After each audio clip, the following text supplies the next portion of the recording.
everybody. So everyone was ready to lock up the session. GM said there was a new expansion they wanted to talk about. Everybody got really excited. And then one person came in just screaming about how the sludge will never abate. And we thought he was having a psychological episode. So we canceled session and we called the people in the nice white suits to bring him to a padded room. So session's canceled.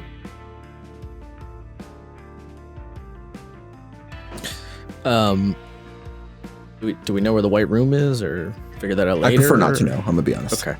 All right. So we're not getting him back, probably. Maybe not.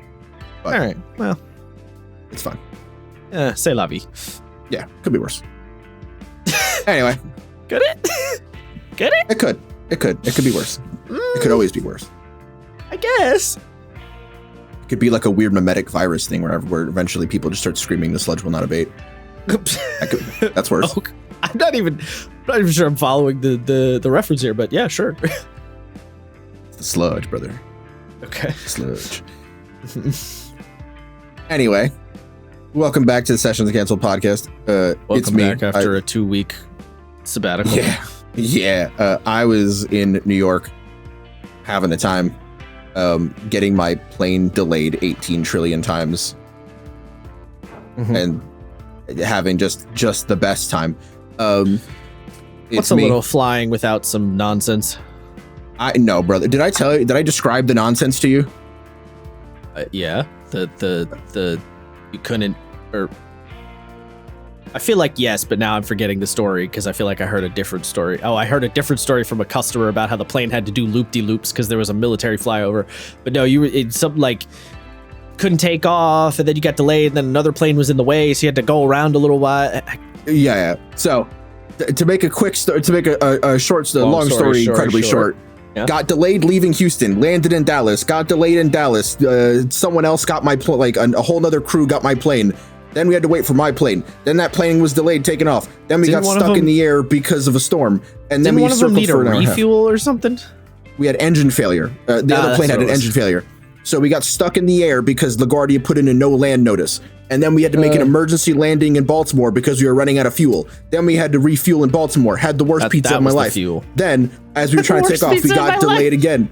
We got delayed again because of the weather. Then we finally took off, and then we actually landed in New York. But because of the storm, there were too many planes on the ground and not enough gates, so we had to wait even longer than that. And eventually, a 5 p.m. landing turned into 9:45 p.m. I really like that you threw in that you had to roast Baltimore there. Bro, okay. I went at the Baltimore airport. I got what it said on the sign: authentic Baltimore pizza, or whatever the fuck. Yeah. And I was like, whatever. The two dudes, the two gentlemen, were just sitting on the counter doing actual fuck all. I rocked up. Only one of them got off to like actually do anything. And they had a like chicken bacon ranch buffalo slice. And I was like, just give me one of those, the 2 garlic knots, and a drink. That's like a special. That was $17, by the way. And the slice, to describe it to you, if the slice is, a 10-inch, or it's less than a 10-inch slice, probably like a 8-inch slice, 2.5 inches of that slice were dedicated to the crust. There was almost no sauce on this thing to speak of. The cheese was like fondant. And there was, it was just a thick layer of fucking congealed cheese. Oh, that's gross. There was almost no chicken on this chicken bacon ranch slice, and the bacon was a single full strip of gummy, stringy bacon haphazardly slapped on the side of the slice. The garlic knots were overcooked and dry as hell. It was the best thing about that day was that fucking fountain drink, which was just a high C. Terrible time. Terrible pizza. It was a high C. Oh, it's funny. Because they didn't have Coke or whatever. They had Diet Pepsi, Sierra Mist, fucking all of the like not brand shit. The legally so I was like, distinct.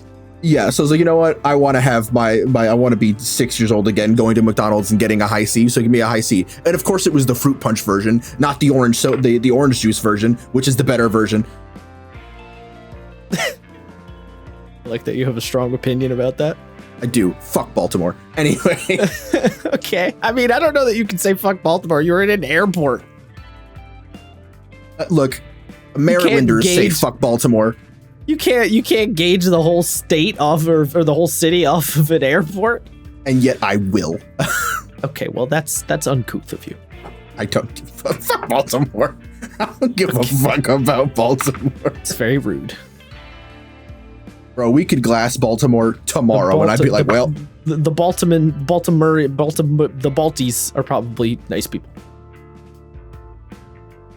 Everything I've heard about Baltimore makes me think it's just a straight up shithole across the board. So I don't know that they are, but I also guess I don't know that they're not. So fair enough. Don't be mean to the Mauries. I'm just saying, do we need Maryland in general? Like, I'm gonna be honest, I'm still stuck on what do we call them?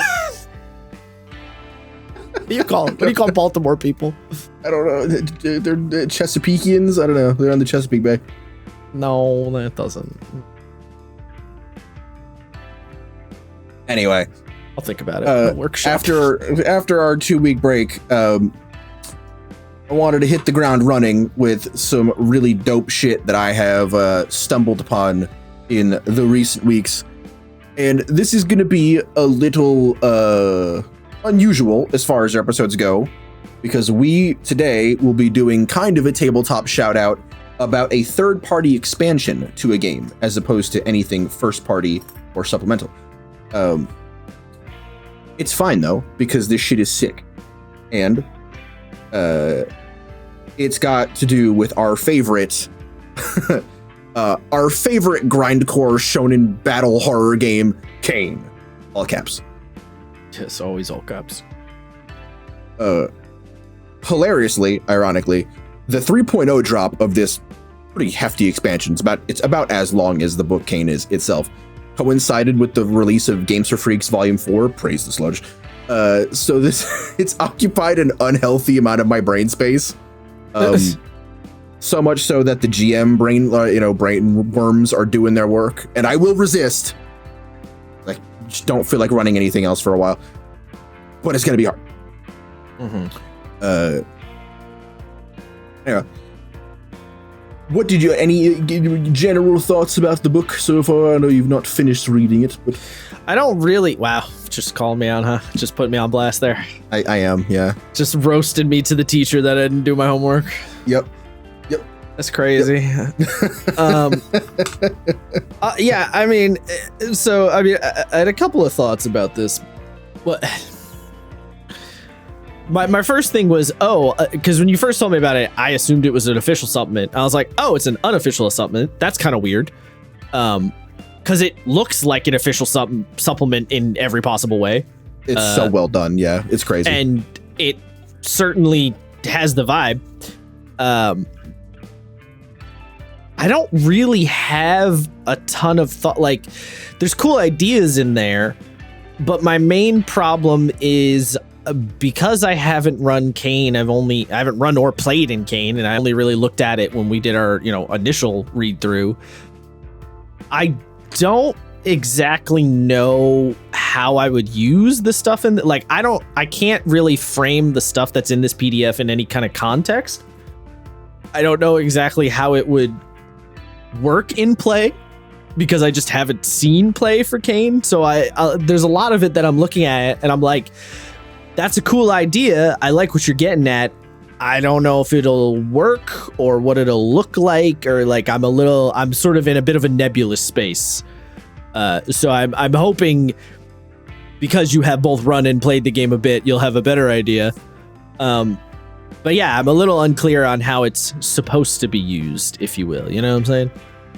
Yeah, I mean, I can sort of talk about it sort of basically before we really get into it. Well, actually, one other thing I do want to throw in there. Boy, is this book hard to read. I mentioned this in page, I don't know, 8 of my notes, I think. Where is it? Like,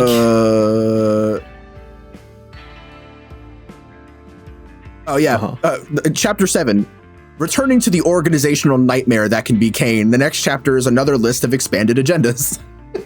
yeah, I mean, I know that CAIN kind of goes for visual vibes over organization. Like it prioritizes the visual vibes a little bit over readability sometimes on purpose, but little rough for me. And I feel like this supplement, he's not quite as good as Tom Bloom is at doing the visual vibe, but still making it mostly legible. Like I think Tom Bloom executes that a little better. Yes, I think he does. This supplement does. So there are points in this supplement where I'm like, I look at the page and I go, I'm not sure what order I'm supposed to read this in. Like, yeah, I'm not exactly sure which bit goes from there to there to there, and like, or some of the pages I look at and like, there are a couple parts that I looked at and I was like, oh, I didn't realize I was supposed to read that. I thought that was just an art splash. No, it's not. No, it's not. Yeah. Yeah. So that also made it harder. That's also kind of part of the reason I didn't finish, because looking at it, reading through it, my brain is like, oh, this is giving me a hurdy. Honestly, it's understandable. I really can't fault you too much for it.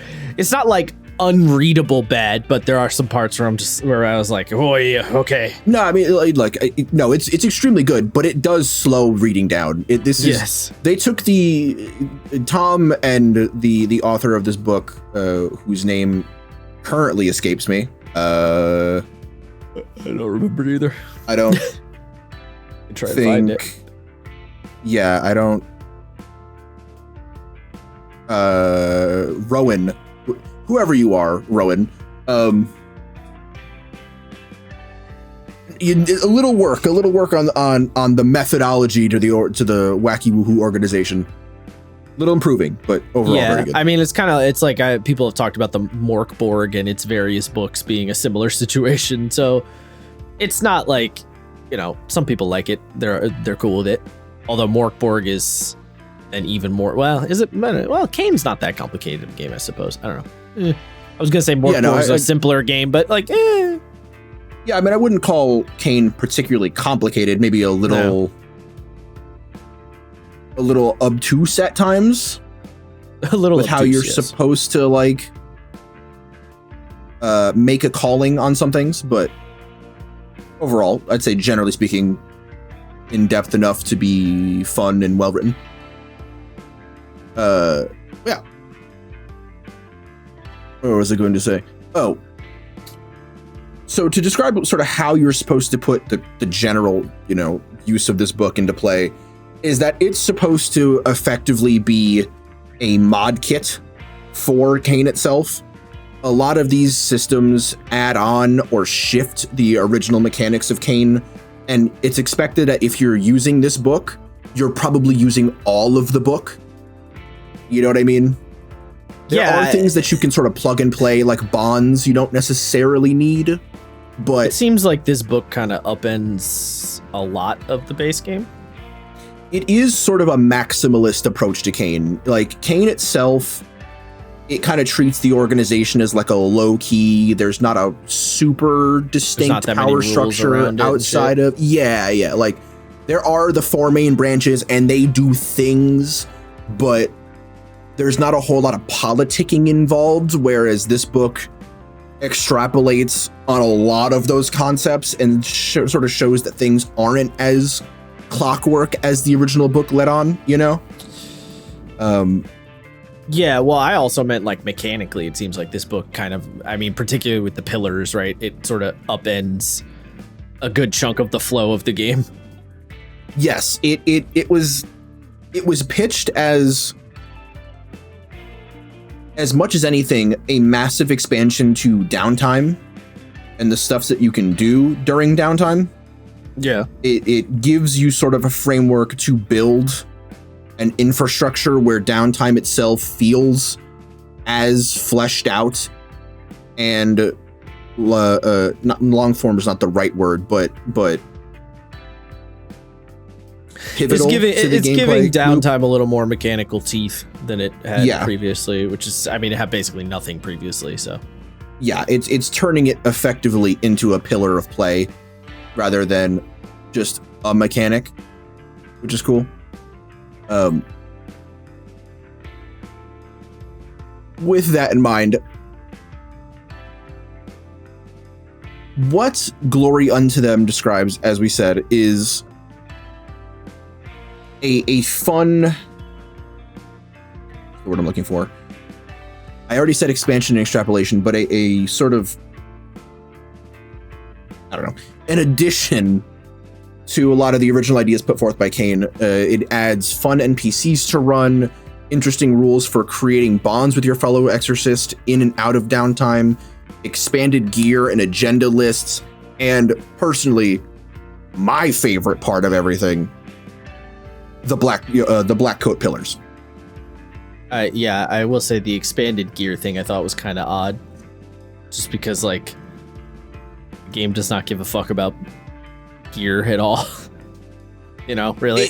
Yeah, I mean, it gives enough of a fuck to that, like, equipment less so, but like, kind of like the D&D adventuring gear, it cares more about that. But in CAIN itself, It's very basic. It's like, yes, deal some damage to a sin, heal a little bit of stress, regain a cyburst, like really basic stuff like that. This expansion does a lot of weird and fun stuff with its gear that we'll talk about later. It almost gives you magic weapons. It does. That one cursed tool that Rox has, that is just sword. They're just the craziest Jujutsu Kaisen level bullshit. Yeah. Oh, I can't wait to talk about it. So without further ado, we will. Before actually we do that, please follow us on your podcast platform of choice, and if you could, click the link in our dono to our Ko-fi, so you can maybe shoot us a dono if you were feeling so inclined. Link in the description. There's a donation link. You said it. Click the link in the description. Anyway. Glory Unto Them, Gut, as I will be calling it going forward, begins with a couple short comic spreads. The first of which describes a NPC character that you can meet during the game, Dr. Caligari, speaking to I can either assume is either a separate NPC, Peeping Angel, or a completely separate canon NPC named Leandro Alhambra. And they are just talking about the origins of the ideas of grace or sin. And you might be like, well, you're getting into lore shit. Does this matter? Kind of. Because of how deeply ingrained the lore of the game is with CAIN as a system. For those of you who don't know or haven't read the core rulebook, the source of the universe's psychic phenomena and the name given to those phenomena respectively are grace and sin. A human manifests a grace, which is a tumor either in the shape of an angel or devil located in the head, brain, or heart respectively, and that newly formed psychic being generates something called sin, which is a psychic energy pulled from the collective unconscious of humanity's suffering. Basically, cursed energy from Jujutsu Kaisen. The second comic spread introduces us to a few more of the named NPCs who act sort of like companions/enemies during play, namely the characters Sun Yuebin and Sun Qingyi, as well as their tertiary friend Fan Bao. We also see a fourth member of the team, which is a really crazy lore thing because it's a straight up Lord Sin who manifested from their host, was spared for some reason rather than being killed, and joined the organization of CAIN as just like a happy-go-lucky ball of psychic death energy. Yeah, he seems like a fun time. I like Lord Emperor. Yes, his name is Lord Emperor. Yes, all caps are necessary when speaking his name. He's just real excited to be here. Yeah, he's literally like, you can do it, buddy. We're going to have a great time. We're going to get out there and get it done. Yeah. That's my boy. A side note, they have the little thing under their like description names that says time to cat 3. What the fuck is that talking about? So I looked that up. I believe, just based on the cursory research I've done, It's the time that CAIN believes it will take them to reach a power level equal to category 3. Oh, okay. I suppose you could sort of gauge it as their psychic prowess. Is not friendship. Oh, yes. We called him Lord Emperor. He's Friendship Emperor. Yes, Friendship Emperor. Is not Friendship Emperor already beyond that? Not necessarily. I mean, he is a sin, but sins can be anything from category 1 up to category 6. So potentially he's just a category 1 lord, which could explain why he was so easy to beat. I'm assuming if it says Lord NA. Lord is a type. That's right. Yes, yes. Yeah. It's not. You're thinking of the perfect sins, which are the special grades. Maybe. I'm assuming if it says not applicable, that means that they already are category 3, because we only see 3 people with that, which is Sun Yubin, Dr. Caligari, and Leandro Alhambra.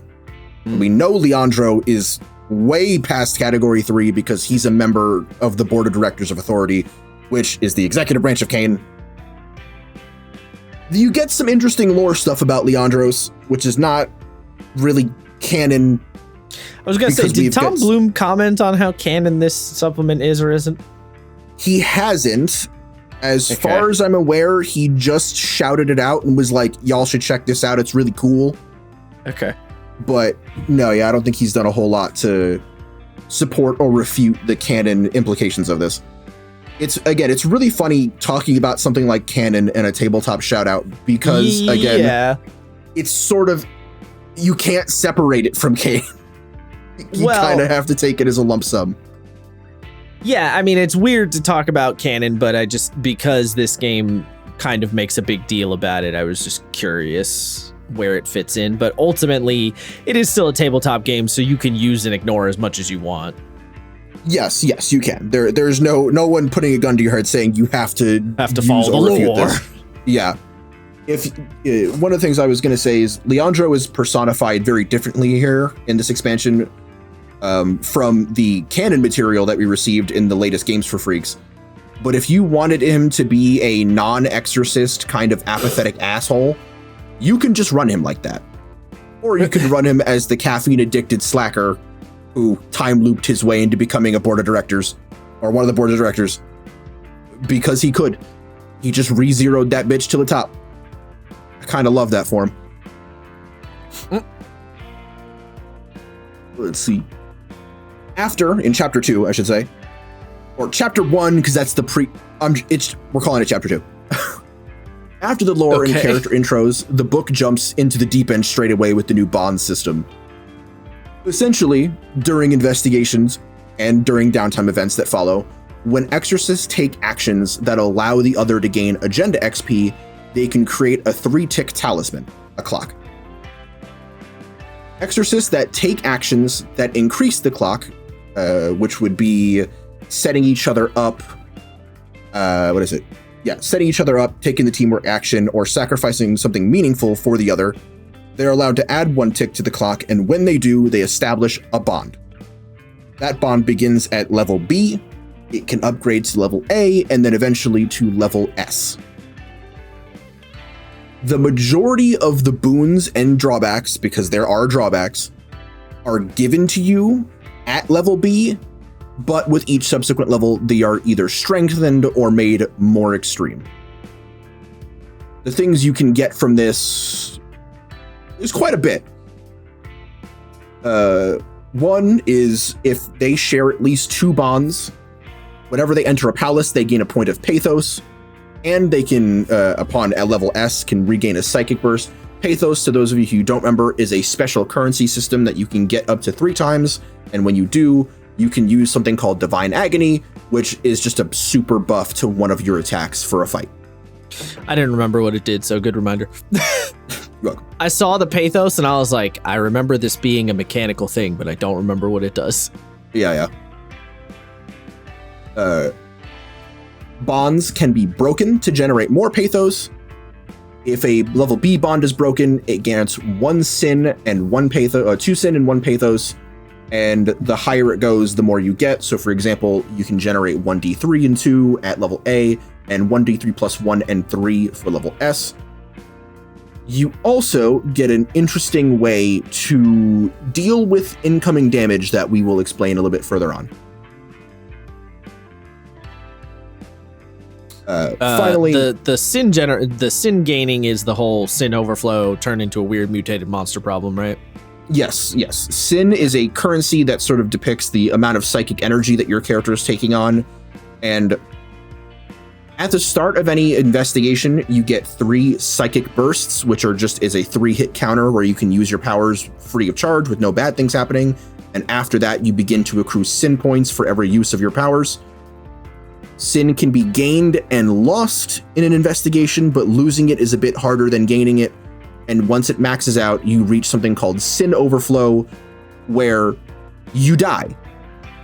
Except you don't, because you can choose to do something called defy fate, in which case you have to roll against the amount of sin that you have, or sin marks, I should say.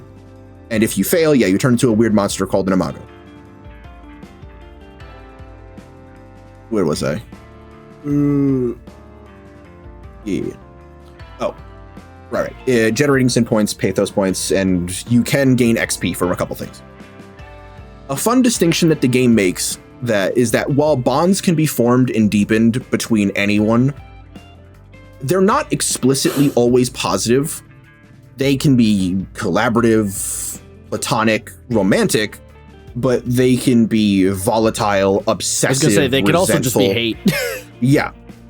And you get a few fun examples of this. So characters who like each other, you get things like scrolling. Where's the quote? Sun Yubin to Sun Chinyi. It feels impossible to make friends of my own, so without my brother Sun, I'd be miserable. As opposed to, Sun is such a drama queen. I can't believe he's trying for clout with authority. He's a menace. And then the craziest one to me is for a character who you'll see later on named Sayaka Watanabe. Sayaka seems like the kind of person who loves to see people suffer. She's like a little centipede sin. That was fighting words. Wild thing to say. Yeah. Yeah. This person has mass murderer energy. Good times. Yeah. You know what? I don't think we can be friends after you say that to me, even if it is true. I won't fucking hear it. When you and another exorcist reach S level in your bond, you get a brand new rule which takes the place of standard sin overflow. This rule is called duality break, and it comes with a whole host of weird things that go on. For example, when you attempt to defy fate, an exorcist can only give up and die if both players agree, essentially making it more difficult to die or become an imago as a result of overusing your powers or taking too much damage, respectively. That being said, if for whatever reason a player chooses to give up, or both players choose to give up, or a character is forced to give up, both exorcists are lost as they both now fuse into a weird malformed chimeric imago. When rolling to resist death and defy fate, both exorcists get to roll, and only one of them needs to succeed. However, if they don't both succeed, they take 1d6 stress, which could potentially force another duality break if you get particularly unlucky. Essentially, every time you go... Oh, never mind. Yeah, every time you go through a sin overflow, the total amount of stress you can take, which in this game takes place of the game's harm, gets lowered by 1. So in a situation where you go from 6 total stress down to 5, and then you roll 5 because only one of you succeeded, then you're just right back into sin overflow, and that can happen recursively until you're both just dead, which would suck. But it is possible. If that doesn't happen, and they succeed, the Defying Exorcists gain a unique sin mark, which is shared by both of them, which means they both get its abilities. They also get an additional 1 of 6 abilities, which is kind of cool. Those abilities can vary everything from knowing when the other exorcist is lying or flustered or upset, or being able to draw words on your skin and that message showing up on someone else's skin, I believe the game limits it to, I think, 3 words, but if you draw it in blood or like cut yourself to draw the word, like if you mark it into your skin, you can do up to 10 words. Yeah. Yeah. Other things that you can do is you can essentially fuse your psychic powers to increase your category by 1, which is kind of cool. Another one is they can't be separated by consequence of failed rolls. So, well, okay, by mundane failed rolls. So that is to say, if you're being chased by the cops, you know, a stray grenade can't knock someone into a different room than you. However, if you're going through the ogre's labyrinth and they do that one thing that just separates you, then you're still separated. Yeah, you just gotta take that out. Yeah, you do have to take that out. I think the coolest one is Angel and Devil, which essentially you and your partner you create a little psychic baby sin called the mascot. That is mascot monster. Is tiny little. He's just a little guy. This weird little fucking homunculus that can fly between the two of you and psychically convince people that you shouldn't be separated.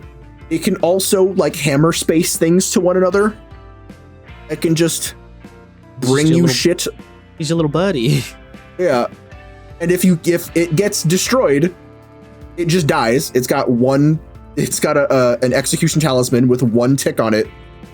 But every time you gain sin, it just comes back. Yeah, he just comes back.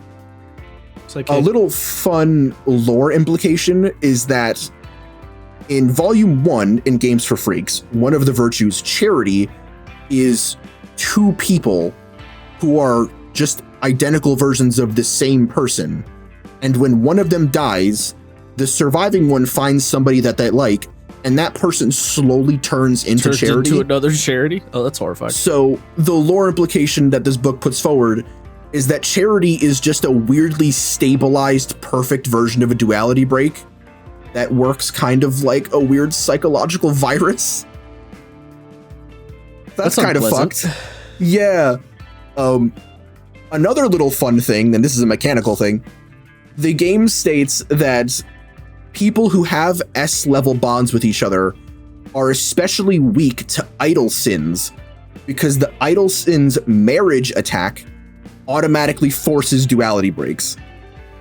So if you and your boyfriend exorcist show up to fight an idol, y'all better be careful or you're both fucked. What does the marriage attack do? Because I vaguely remember it being a thing, but I do not remember exactly what it does. Marriage. Oh, it's their severe attack. Ooh, okay, well, I'm gonna read this real quick. Which is their big, like, super powered up attack, right? Yeah, it's their big fuck you move. Yeah. Oh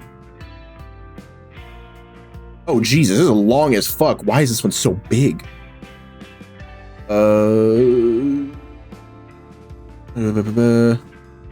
Must answer questions. Who amongst their allies do they desire the most? Could be platonic. The idol may give them a chance to reconsider. If the answer is nobody or myself, the idol instinctively inflicts an injury and knocks the targeted exorcist unconscious for the remainder of the scene. If the answer is another ally, forcibly fuses the flesh of the two together. It has no immediate adverse effects, but the 2 victims can only act in teamwork while each other are fused. Oh. So they immediately suffer all of this bullshit, and then they go through a sin overflow. I see. That's a little mean, I'm not gonna lie. But that's sort of the essence of this game, is it not? Yes, I would say it is. The next section of this chapter goes into some downtime bonding activities, which gives us a couple new downtime activities that you can do. And it describes that you can use these not only to, each of them have their own little benefit, but you can also use them to tick up the bond system.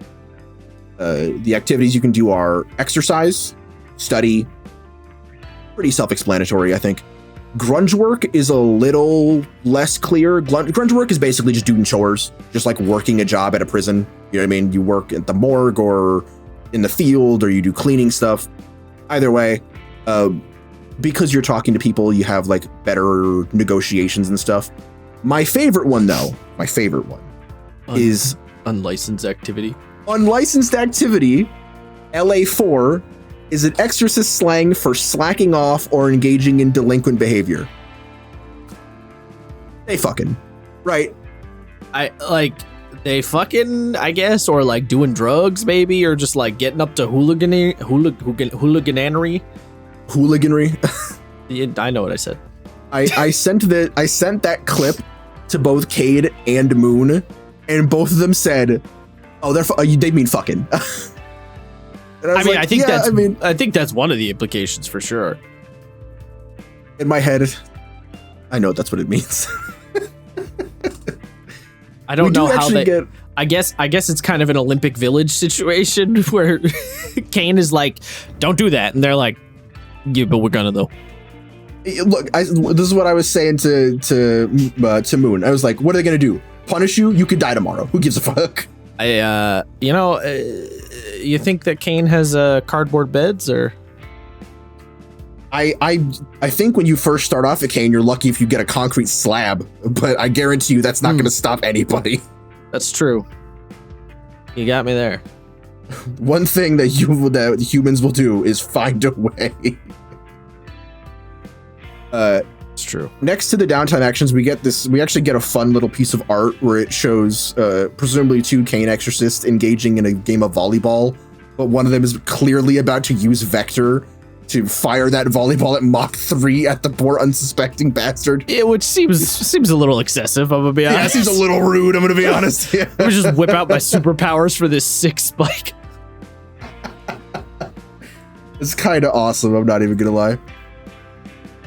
After the downtime, the game goes into the first list of expanded agendas, because there's two of them. One at the beginning of the book, there's another one and one for at the fucking end of the book, which is really stupid, but whatever. Yes. Anyway, these agendas specifically have to do with bonds. I mean, that is why they separated them.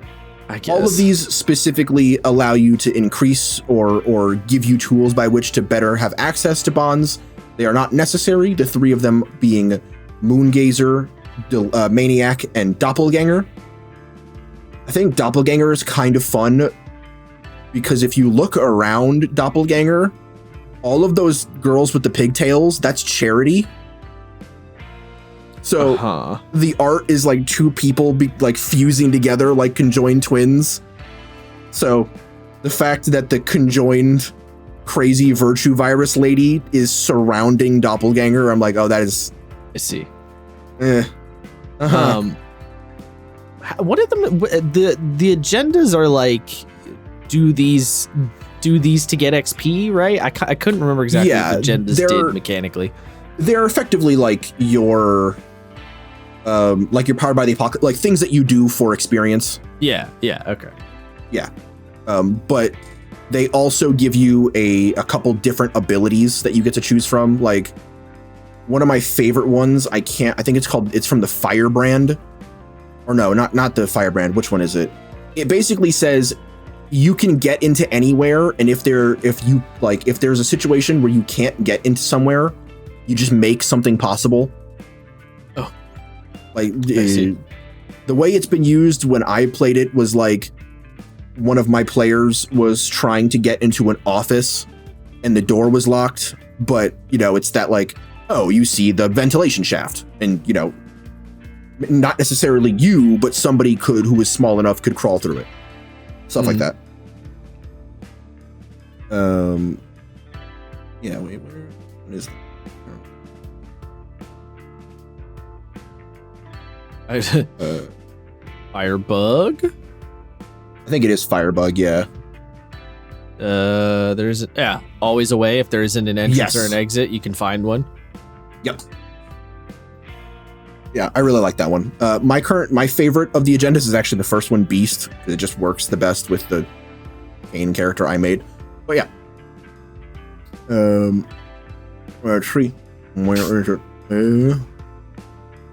Following the bond system, where am I should say? Following the agendas, we get that expanded loot. Fuck me, I can't speak today. The expanded gear system I was talking about. Have you looked at any of these? These are really fun. I like these a lot. I looked at them briefly. Yeah, I mean they're definitely more interesting than like the default game's gear. I particularly liked them again for their lore implications as well as their mechanical ones. Like early on here, you can see Griefworm's cassette tapes or you can see Faith's like little gotcha machine toys that she likes to play for, and like an arcade machine, which is kind of fun. And I don't know if this book presumes that CAIN makes their own games. Because Exorcism 3 Original Sin. Don't they live like in the facility 24/7 or whatever? Yeah, there are like facilities all around the world, and yeah, you're just in like one of them. So presumably, if there's arcade machines, CAIN would have to either be making them or buying them and importing them for you to use. Yeah, CAIN has its own magazines, like fashion magazines, run by exorcists for exorcists. I mean, I guess that kind of makes sense. Who lets them? I mean, I guess if you were a high enough category, they'd like give you access to some sort of printing materials, I guess. But I mean, if you're just doing weird shit like that in the facility, why do they care? Because like that would require distribution, right? Like if this is a fashion magazine, presumably this gets printed and sent to like a bunch of different facilities. Internal distribution. Yeah, but you need quite a good bit of sway.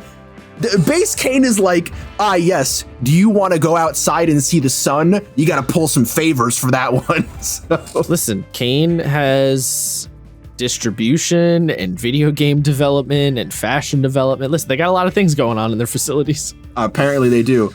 I think my personal favorite piece of gear that you can get is you can just straight up get a little Tamagotchi. There's also art of said Tamagotchi.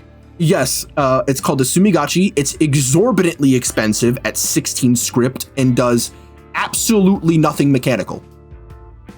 I love it so much. It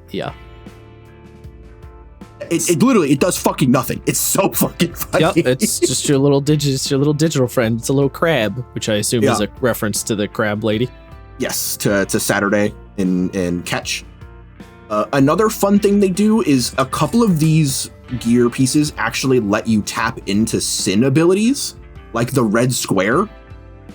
Yeah. Which I assume is just a handkerchief that is the color of red that manifests with hounds. And because of that, you get one of the hound afflictions, which is kind of crazy. After the gear, though, I thought you'd particularly appreciate this. We get some art of Exorcism. Oh, yes. The fighting game art that looks very Guilty Gear. It looks very Guilty Gear, and it's showing two of the virtues that we know exist but have not seen, absolution and chastity. And I'm not gonna lie, I would play the fuck out of a CAIN fighting game. I have no idea how you'd play it. I was gonna say, no clue what that would look like, but you know. But I would. Why? I don't even play fighting games like that anymore, and I would buy the most expensive version of that game I could afford. Why Absolution got her titties out, though? That's what I want to know. Why, I don't know why she got her titties out, but I'm here for it. And for those of you wondering when I say that, like, what do you mean by that? I mean, she whole ass is not wearing a shirt.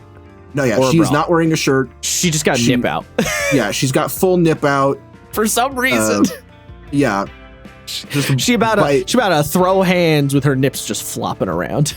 Yeah, she is a crazy Asian biker chick holding a Chinese like monk spade blade by a weird shovel handle. And I guess her sin is bind because she has a bound sin that just looks like the gun devil from Chainsaw Man. It does look a little gun devil, yeah. And I can't even begin to imagine what the fuck Chastity is using for her blasphemy. Her blasphemy? No idea. Also, she is doing a fucking backdash, which is kind of funny. Is backdash, I guess. This is such it's shit like that really makes me love this book. Like these little flair pieces of art that you're like, oh, that's so cool. It's very random, but yeah. Yeah. Yeah, all right. Now, at chapter 2, in my notes, chapter 3. The more important meat and potatoes. Yes. The largest by far, detailing the coolest part of this game, the Black Coat Pillars. Well, this supplement. Yeah. I'm warning you all now, this chapter is dense, and don't you do it. I swear to God. I swear to fuck. Don't you do it. It's dense, and there's just like a metric. The Kingpin. It's true. That man is a square. There is a metric fuckload of lore that I am absolutely in love with, but I am aware isn't super conducive to an audio format. So we're going to largely ignore it. Well, and save also for more importantly, we just don't generally focus on lore that much. Yes. So I'm going to briefly go over it to explain what the pillars are and why they are. And yeah, you just got to bear with me. So, at some point in CAIN's existence as an organization, the higher-ups in authority realizing that they needed the organization, not the game. Yes. Realized they need a better metric for incentivizing exorcists to actually go out and try things, and becoming a virtue being effectively 99.9% impossible for most exorcists, created something called the Black Coat Program. The virtues are just too much cooler. They're just built different. They are just built different, especially Fortitude. Especially my girl Fortitude. I think Fortitude actually is non-binary, but I don't know. I'm just going to refer to them as my girl for the moment of this. I mean, think Fortitude would give a shit one way or the other.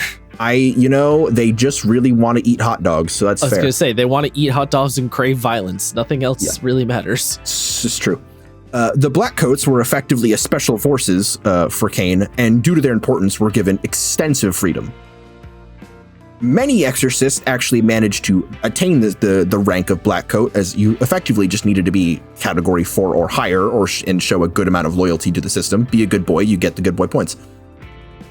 But they began to infiltrate CAIN's as an organization's bureaucracy, and some made exorcist lives better, while others just sought to reap the benefits of freedom.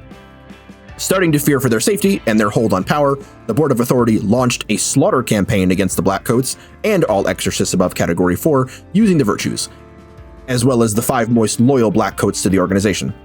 After this event, dubbed the Burning of Crows, 62% of all exorcists Category 4 or higher were wiped out overnight. Fun times.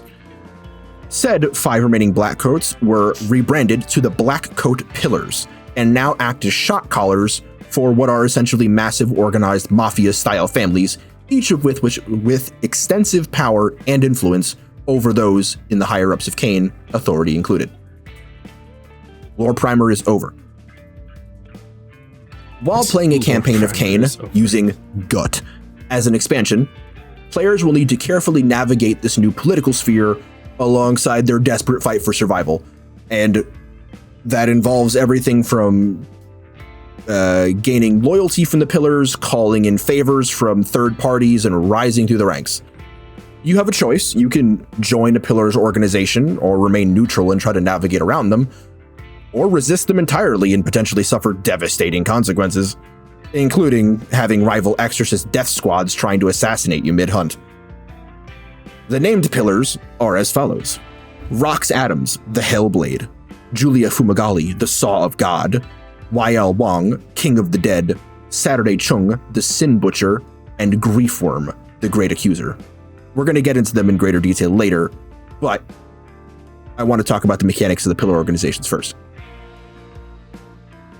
The pillars themselves do not need to be introduced at the beginning of any given campaign and can technically enter play at any time.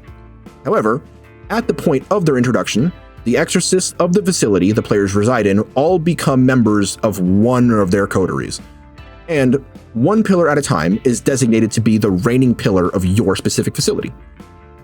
This changes after each investigation, where one player, along with the admin, get to choose which one they want. It says they choose together. I don't know who gets ultimate say on that. The game doesn't specify, but I'm assuming it's got to be some sort of compromise situation. Like, if the players aren't specifically loyal to someone like Rox, the GM might be like, well, you can't have Rox be the reigning sin or the reigning pillar all the time. Or maybe they have enough sway to say, well, yeah, you want him to be in charge all the time, but he's not a fan of Julia, so she's going to do something now. Yeah, I was slightly confused. Is the idea supposed to be that every pillar is kind of in play and each player is deciding who they're shacking up with? Or is it could work that way? From what I've read, it seems like The players can sort of personally align themselves with specific pillars, or the party itself can align itself with one of the factions. You could have a situation where one of the players is trying to avoid that faction altogether, so they're working with the third parties called the benefactors. It can sort of play it however they want to play it, but no matter what, when the pillars are involved, one player after every investigation is chosen to do the loyalty stuff, which I'll talk about in a second. Right. Well, actually, I say a second. I mean like right now. Right the fuck. The reigning pillar can provide a number of side objectives during their time in control, and successfully completing those objectives will yield a special currency called loyalty tokens, which can be spent on unique gear and buffs and, personal favors from the pillar, assuming they like you enough. Every time the title of reigning pillar changes hands, a new black coat will force a test of loyalty upon a player in the party, chosen randomly. This roll is a d6 plus any loyalty points that the player might have with that pillar. This is used like a fate roll, which is to say, the higher you roll, the better result. And if a player rolls particularly low, the other members in the party can sacrifice their loyalty tokens to bolster their ally. Those tokens specifically are lost. This is not the case for the person who is forced to make the roll. Essentially having the other players bail this person out, and that not reflecting well upon them. If you roll, let's see, hold on, let me check real quick what the numbers are. If you roll on a 6+, nothing happens. Your loyalty to the pillar is unquestioned, and you can go about your business as you'd like. On a result of 5 or 4, your loyalty isn't necessarily in question, but you're not really going out of your way to make their lives any easier or better. So they're going to make your life a little bit more difficult. Essentially, if you want to buy kit expansions or do activities for downtime, you have to spend a loyalty token just to be like, hey, I did you that favor. Can you not get in my way today? On a result of a 3 or 2, you will piss off the pillar and they will activate something called their show of force. A show of force is effectively a series of debuffs that can happen to you leading up to a hunt and going into the hunt itself. And as far as I'm aware, each of them have 3, and all 3 of them come into play at the same time. On top of the show of force, there's another of separate debuffs that you have to take, starting the hunt with 1 stress or 3 if you were injured. A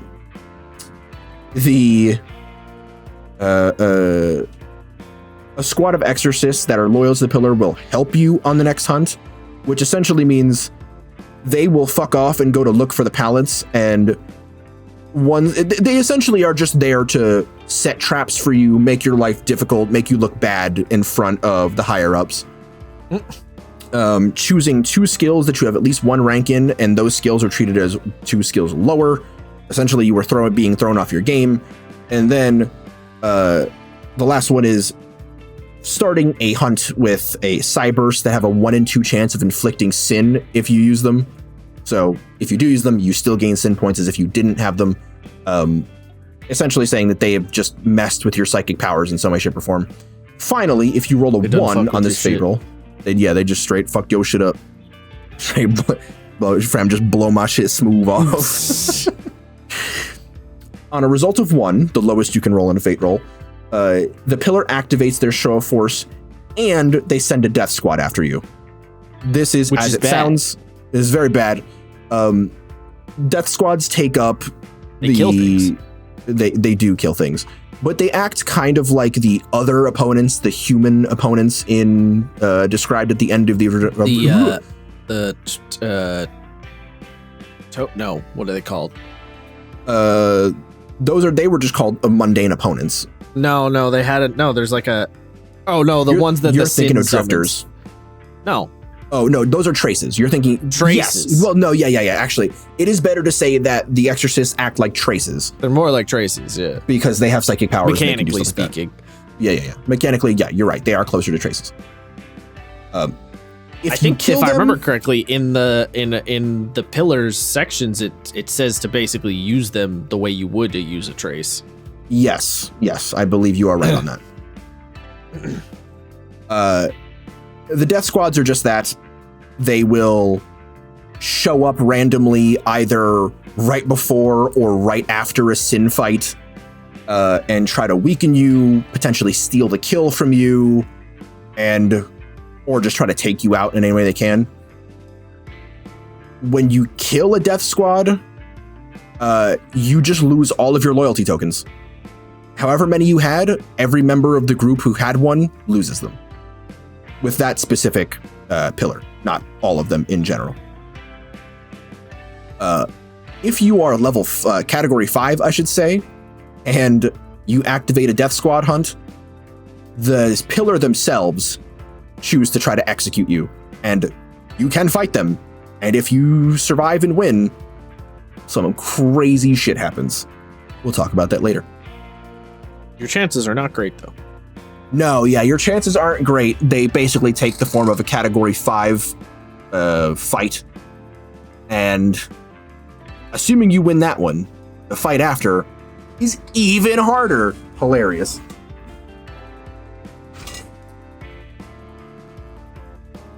On the opposite side of things, if you find yourself in the good graces of a pillar, or you're trying to put yourself in the good graces of a pillar, each one of the Black Coats has a specific set of loyalty objectives that you can choose to take on before each hunt.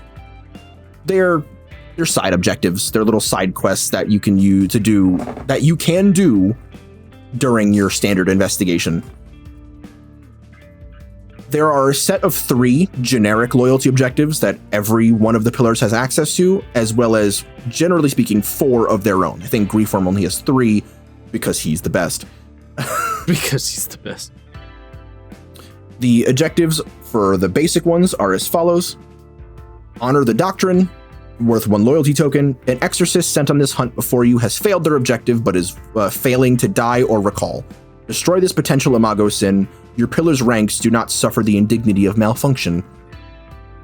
After that is Restore the Eyes of Heaven for another 1 loyalty point. The vision of Seer must always be expanded. Visit a location marked by your admin to just inscribe heavenly glyphs that attract Seraph's dendrite nervature from the Psychic Sea. Your pillar's work discovers clarity of those above. That's kind of what Josh meant when he just said proper nouns. Mm-hmm. Because to anybody who's not read this book, you're like, what the fuck does that mean? Seer is the surveillance branch of CAIN. They're constantly looking for new exorcists and sins, and basically act as a Big Brother style thing. Actually, they're kind of close to like guild navigators from Dune, but rather than looking through memories, they look through the like collective unconscious persona style and track things down. Horrifying fish monsters. No, they're not horrifying fish monsters. They're weird, horrifying, be not afraid angel people. Oh. Yeah, they're called Heaven Eyes. I don't know if that's much better. That little comic at the start of the book, that's a Heaven Eye. That like weird star-headed thing with the singular eye. Yeah, you actually get to talk to one of those. They're pretty cool, actually. The final one is called Wipe the Stain for 2 loyalty tokens. Be the one to execute the sin after your group has used all 3 trauma questions successfully, before pressure goes out of control. Do not spare the sin. Your pillar's exorcists do not do half work. Kind of love that. And then, as I said, each one will have their own set, which we will get into right the fuck now, because now we're going to talk about the motherfucking pillars. So those ones are generic and apply to anybody, right? Is the idea? Yes. Or can be applied. Now, I don't remember if it said, does the GM basically tell you this is your objective from the pillar? No, you get to choose them. Okay. Who chooses? The players. Every player chooses their own? Yes. Okay. I misunderstood that. Unless I'm reading something wrong, I believe every player chooses one. Okay. Now you got me questioning. Yeah, because I was confused about that. But you're on the... Oh, yeah. every time you start a hunt, while you are briefed on the basic information, you are also offered the chance to take on a loyalty pillar. Right, I think the U there, I feel like, is a little vague. It is. I don't think they're using the royal U. I think they're just saying you, the reader, get to take on one. Okay. And that would make sense because, for example, with the wipe away the stain, be the one to execute the sin. So they're saying you, the player, you have to get the game-winning kill. So I believe it's you get to choose. That makes sense. And that can get a little weird because you will likely get some repeats, but some of the repeats kind of make sense, like Worm Sower. Like, oh yeah, we're just B team. Like, that's just kind of our role is to be B team. Whenever like A team dies, we get sent in to clean up the mess. And like because presumably you're taking missions in like different cities every time, the Restore the Eyes of Heaven is like, oh, just put a new sigil in a new city so Seer can use that city. So some of them can be reused pretty regularly, I feel. The pillar ones maybe a little bit less so. They seem kind of like specific, but I guess they don't necessarily need to be. But yeah, it seems like once you've used them up, that's kind of it. Yeah. Without further ado, we get to talk about the pillars. Wait, aren't we on the death squads? Oh, yeah. I mean, I talk about them a little bit more later on, but I mean, yeah, we can talk about death squads now. I mean, there's not a whole lot to say. When they send a death squad after you, they will try to kill you, like I said, either before you enter a sin fight or after you enter a sin fight. Each of the pillars have unique guys that they can send after you, but Special the game dudes. Yes, but the game does provide some basic general death squad agents: the Forcemen, the Sorcerers, and the Creeps. Each have their own like little rules. They're not really worth getting into super deep. And no, but I do like that the Creeps specifically thrive in horrible environments. They can re-roll the risk die once a scene if it's dark, raining, or when their target is separated from their allies. Yes, that's unpleasant. That is unpleasant. I kind of like Sorcerers prone to exploding. I'm gonna be honest. Prone to exploding. It's true. And it true to form, it shows an exorcist's powers going crazy, and their fucking his head's exploding. Yeah, he went bye. Oh, that's really, if that's what the symbol of your order of guys is like, I feel kind of bad for you. It's like, it's a little rough. The Forceman, like sick crusader with the words Knuckles engraved into his fucking gauntlets, and the Creep, this nasty Slenderman looking bitch with a sickle. The Sorcerers, guy head pop. Head go boop. What else is there to say about the death squads? You can choose to spare them, actually. I think that's worth mentioning. If you beat them and you choose not to kill them, you can let them off with a warning or an injury. This way, their tokens aren't lost, and they leave the hunt. I'm gonna be real, I don't necessarily see a reason not to spare them, unless narratively you're just like, no, absolutely fuck this pillar. Yeah. There is a little bit of that. Yeah, there's not like an option for both scenarios. Or there could be a situation where there are some blasphemies that just say anything touched with this just dies, so you might not have the chance to spare them. I mean, yeah. Because with my favorite blasphemy, Ardence, it's just like, yes, anyone hit by this is vaporized on the spot. True. So, ED what ED, but presumably you have control. Yeah, you should just spare them every time. Oh yeah, here. Oh no, this isn't the section I was thinking of. The enemy act. Oh yeah, in such cases, enemy exorcists act like additional traces, hoping to throw the players into the sin's claws or into a horde of smaller foes. Yeah, that's what I was talking about. When you have a situation where there's the sins and the death squads, or the sin and the death squads, and the traces of the sin. It is actually worth mentioning that the death squads actually get like personalities that will inform the way that they act. So they can be cocky, which means that they'll attack right before a sin fight. They can be cowardly, which they'll attack after the fight. or they can love chaos and danger, in which case you can just fight them in the middle of a Sin fight, which seems particularly fucking mean. Yeah, well, they just jump in there for funsies. I think fighting after the Sin fight is the meanest one. I think, yeah, no.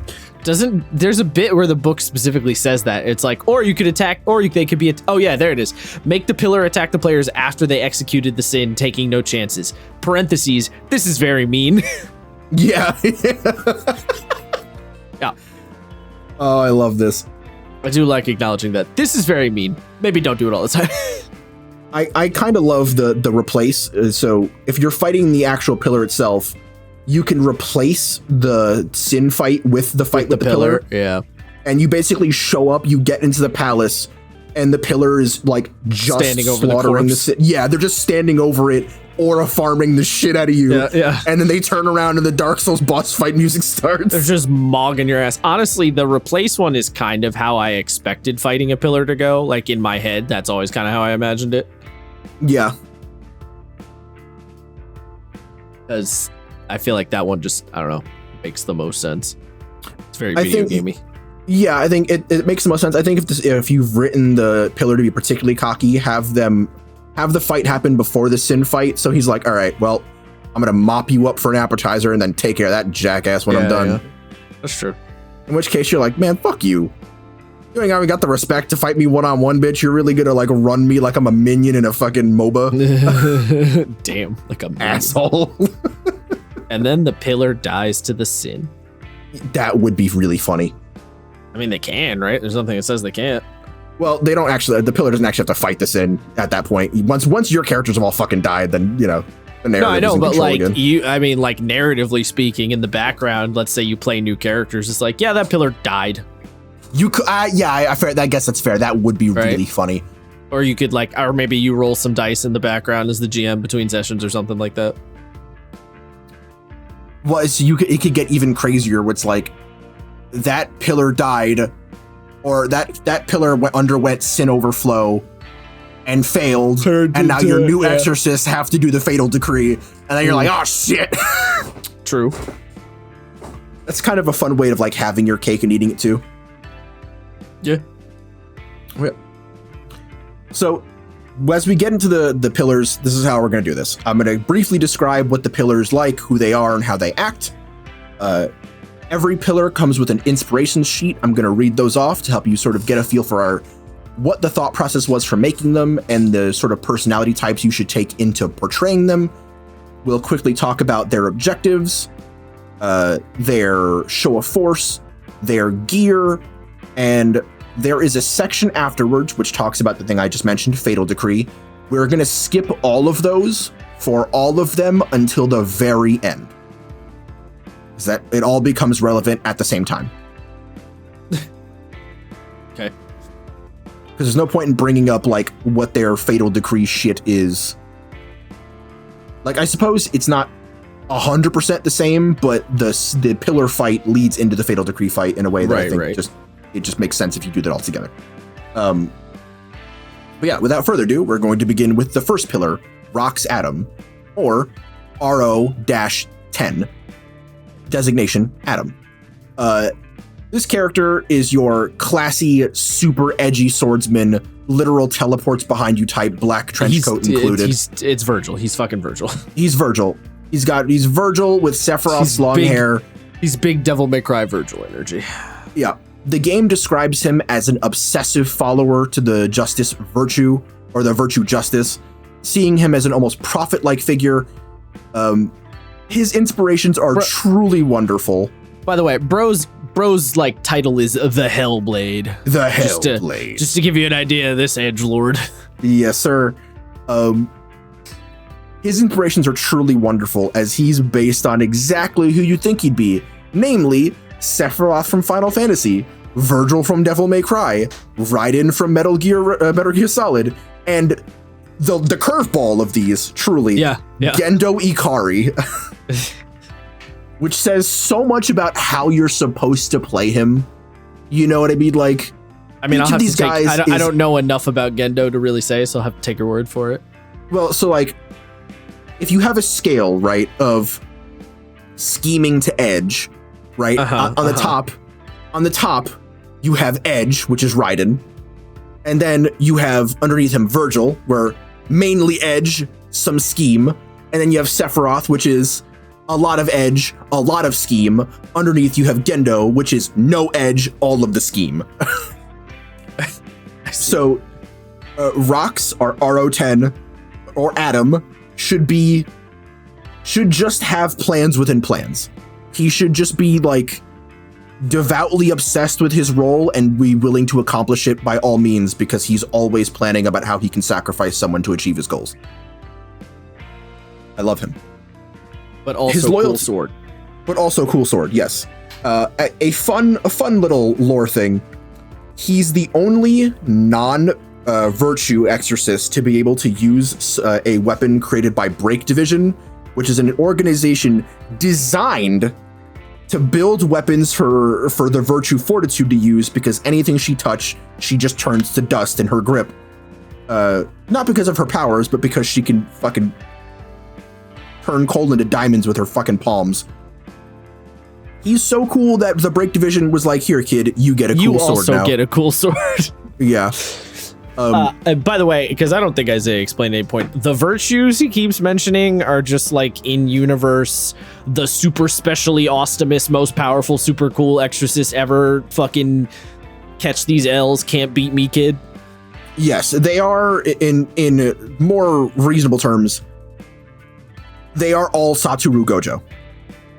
I mean, yeah, they are, but like, I was trying to avoid a weeb reference. It's impossible not to. This game is Jujutsu Kaisen. They're just like they're just all Gokus.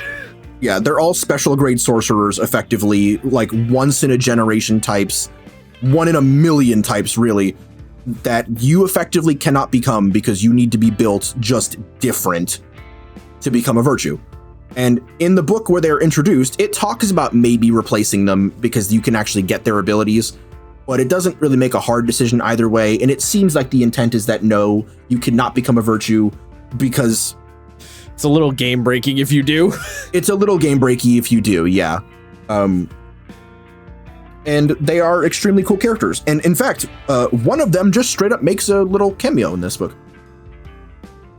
Did you catch her? No. Faith? Faith is just a character you can talk to? I mean, I don't know what you mean by can talk to. This isn't a video game. You can talk to whoever the fuck you want at any time. Well, okay, but she's one of the benefactors. Like, she's got like mechanical implications. Oh, no, I did not see that. She's the nun virtue who's immortal and her power is just to turn off everyone else's powers. Ah. Yeah. You can just catch her at the arcade or whatever the fuck that CAIN apparently has now. Yeah, listen, CAIN has a great video game development division. Not according to the new games for freaks. That book is so funny because it's like, yeah, we can use the rec room. And it's like, it's no joke like an N64. And like, I mean, assuming that the game takes place in like roundabouts modern day, it's like, this is the best they can spring for. This is what our budget looks like. Yeah, baby, really. You're gonna play some Mario 64. Let's go. Hell, yo, see me in Pokemon Coliseum. I dare. Exactly. Or Stadium, I guess. His loyalty objectives revolve primarily around being the perfect example of what an exorcist should strive to be: detached, calculating, as well as brutal, being a cool and efficient. Dude. Yeah, just being the coolest guy. His objectives are pretty bad. He does. I kind of love him, and his fatal decree is really sad, which is kind of brutal. His objectives are as follows: stand unsullied this hunt, do not show hesitation or fear, do not let mundane humans touch your skin, do not suffer sin overflow, and you gain an additional loyalty token, but only by suffering 1 or no injuries this hunt. So I guess that means you can only suffer, this is worded weirdly, but I think it means you can only take 1 injury the entire You can take vestige. 1 damage, effectively. Yeah. After that, you have Honor Thy Steel. This hunt, do not use your service weapon until the final confrontation with the sin. You can declare it with kit points, but it must be obscured or covered or sheathed or bound in cloth, however you want to describe it, until you face the sin in its palace. Cut the Drop of Dew. This hunt is at a crucial moment. The admin will present you with a hard task that needs immaculate precision. They will announce it by saying, "It's as though time slows before your eyes, and you could hear a dewdrop fall. Do not fail this task."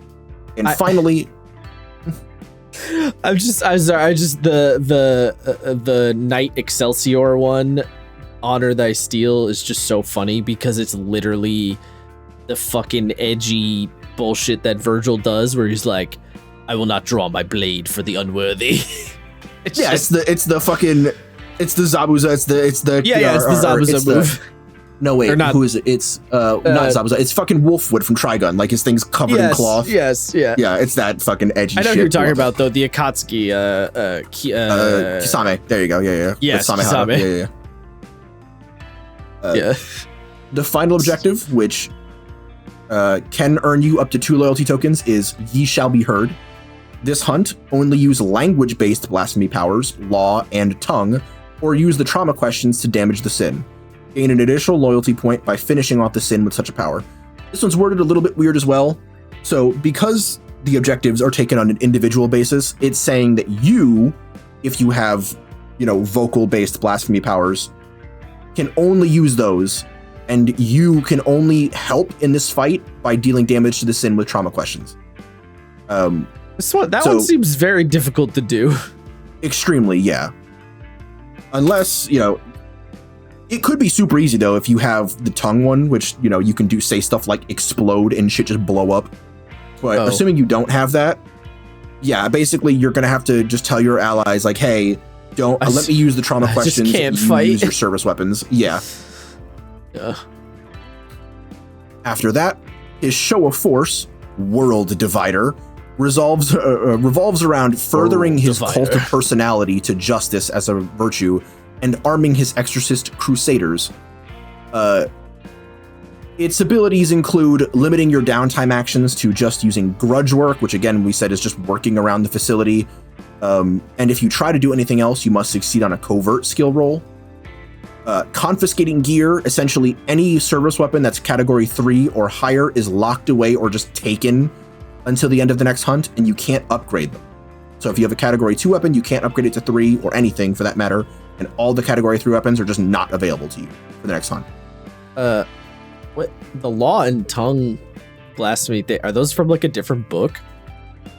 Yeah, so law is the high blasphemy that justice can give you if you use Games for Freaks Volume 1, and tongue is from Games for Freaks Volume 2, where you get Inumaki, the kid from JJK with the cursed speech.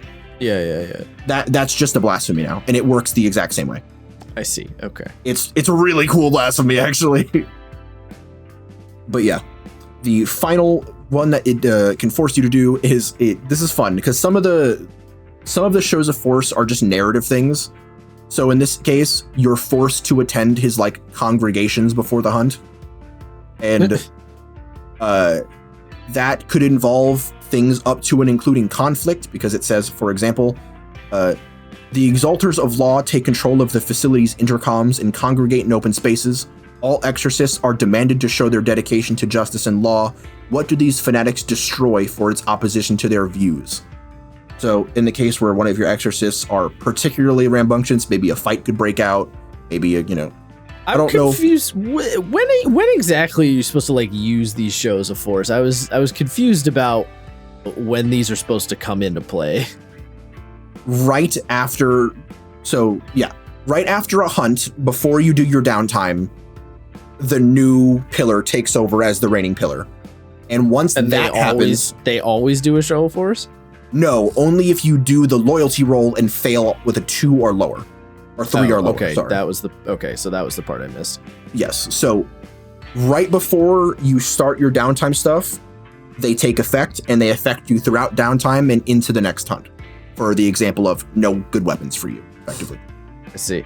By the way, speaking of hard to read, I didn't even realize the Show of Force World Divider, that font on either side of that skull, I did not realize what that said.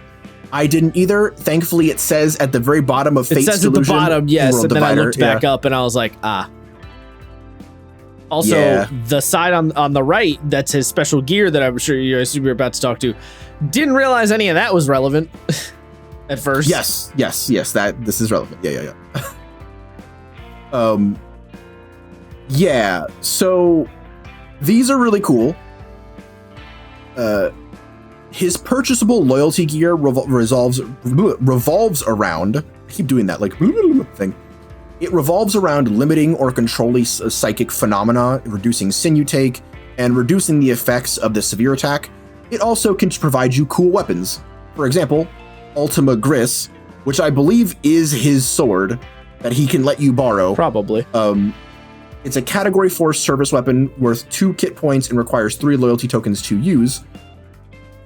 The coolest one, though, is Sin Cinque L388, Lonely Prince, which is straight up a sin bound to a sword, and when you're in a palace of a sin, you can activate it, and because it's a sin itself, it automatically spawns its own palace, which does the like Jujutsu Kaisen Clash of Domains, which cancels out the sin's domain for a round. That's the coolest shit. You just point at the bad guy and say, Deletus Movicus. Yeah. You just hit him with that domain. You hit him with the cease. You hit him with Swamp of Serenity. Swamp of Serenity. Oh my god. Did you catch the little bit at the top? We were talking about legibility. So did you see that Rox's name is RO unit -X designation Atom? Where? It says it. Where is it? It shows a little dossier of him. Yeah. Okay. In his little dossier where it shows his pillar fight, if you look really close, under his little like the little mug shot of him. Yeah. As previously noted, RO-X in parentheses 10. And then his his given name is Adam. Oh. So Rox is like, just people call him that because that's like the start of his designation. Is that why one of his I guess that has something to do with one of his enforcers or whatever being the RO experiment? Yeah, it's just one of the others of his line. He's just number 10. Some sort of weird genetic superhuman thing? Yes, it says it actually right above that. The RO experiments. Human-like beings created artificially from a genetic base of powerful exorcists. Right, that part I got. I didn't realize he was one of them. Yeah, he's ROX. See, okay. He's Weapon X. He's Wolf. Yes. Which is funny because you might look at him and you're like, well, he looks like weirdly old, but also not old. Yeah, apparently they just look like that. They just look old and not old at the same time. Yep. Requires much mechanical and psionic support to function, but it can be deadly. So he's just a weird test tube baby. Like a super test tube baby. Yeah. Oh, fun fact, it also shows you what blasphemies they use. So he's attention, gate, what is that? Oh, sympathy. Is that what those are? Yes. I was so confused what those little dot fill-ins were. Yeah, so it shows what blasphemies he has access to. In this case, like I said, tension, gate, sympathy, and tongue. So those are they're fucking Final Fantasy 14 job abbreviations. Yes. I was looking at those, I was like, I have no idea what those are supposed to be. Fair. I kind of wish under his dossier, it looks like they actually typed out a full thing. It does. I wish there was a way to actually look at that. Most of it, yeah. Yeah, I wish I could actually read that. Yep. But yeah, that's the end of Rox Adam. After him is Julia Fumagalli. I think she's my favorite. The Saw of God. The Saw of God. She's really good. I like her a lot. The title Saw of God just goes so hard. It does, yeah. She is the second pillar and is an inquisitor type in every meaning of the word. She is described as a would-be death row inmate and a survivor of an experiment called Dog Farm in Calabria, where human gangsters were trying to replicate hound sins by torturing victims. She is a Catholic extremist who is willing to mercilessly butcher humans, exorcists, and sins alike, and is wholly dedicated to spreading the word of the Lord as she sees it. And Hounds are just are just the really fuck off mad sins, right? Yes, those are just the hyper violent ones. Yeah. Yeah. Okay. Her inspirations are, in my opinion, more insane than Rox's, because hers are Balalaika from Black Lagoon, the Passione Mafia from JoJo's Bizarre Adventure, Golden Wind, Father Alexander Anderson from Hellsing Ultimate, and Roy Mustang from Full Metal Alchemist. I do have some questions about her inspirations, I'll be honest, how they mix and match together, but you know. So I assume... But you know, Balalaika, queen shit. Yeah, so Balalaika, and the first two things I think make a lot of sense. Balalaika is a mob boss, Passione is a mob, so they're sort of describing how she acts and how she expects her subordinates to act. Father Iscariot, he's the guillotine priest, he's a psychopath murderer, and then Roy Mustang just sort of set people on fire for the funsies during the Ishval massacre. That's true. He casual war crime creator Roy Mustang. He did war crimes, that shit. There is a lot of war crimes going on in Full Metal Alchemist, honestly. Oh, yeah. As a fun fact, in her little dossier, it says that she uses tension and ardence, and she does the ardence blasts, but uses tension to create fields around it that force the ardence blasts into the shape of a crucifix. Oh. And the people in CAIN are like, wait a minute. She's weirdly found out a way to stabilize that attack. That's really unstable. Maybe we should look into that. Maybe she's onto something. She might be cooking. Yeah. Julia's great. Her loyalty objectives revolve around violent slaughter and religious fervor. I'm slightly surprised Jack from Mass Effect wasn't a reference. I think there's a really good argument to make that Jax fits really well. Yeah. I would honestly, if it was up to me, I'd probably swap out Passione for Jax, because Jax, especially in 2, has this like... Jack, there's no S.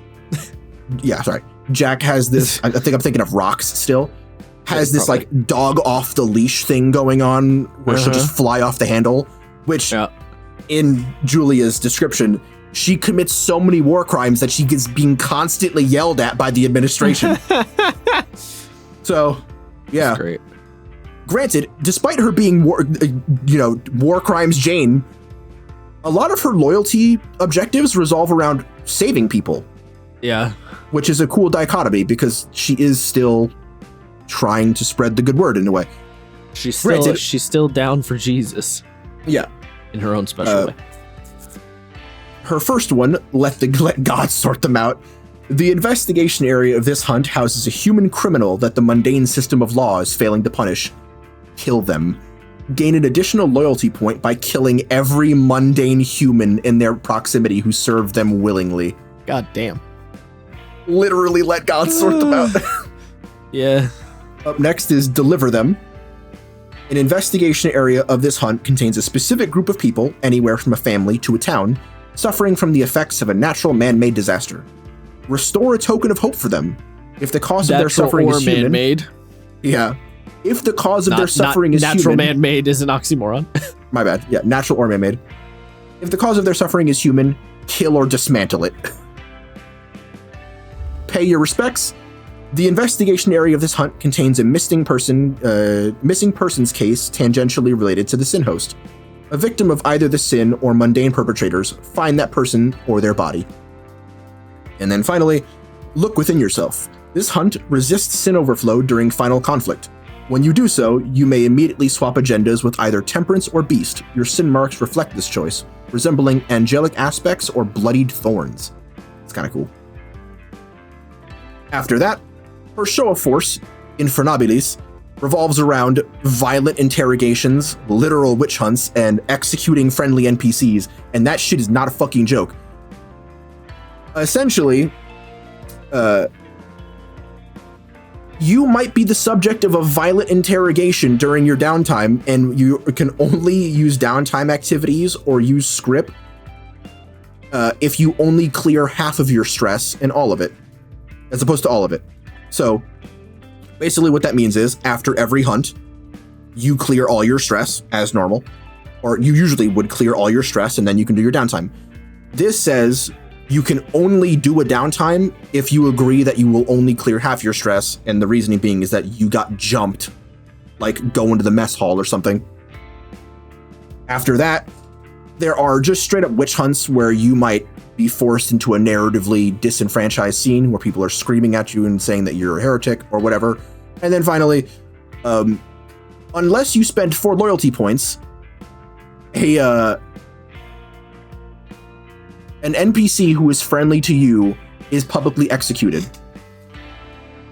Granted, if you're friends with Faith, like I said before, she can stop this without having to spend the loyalty, but if you're not, I hope you have 4 loyalty points spent up, or Jimmy's done. He's cooked.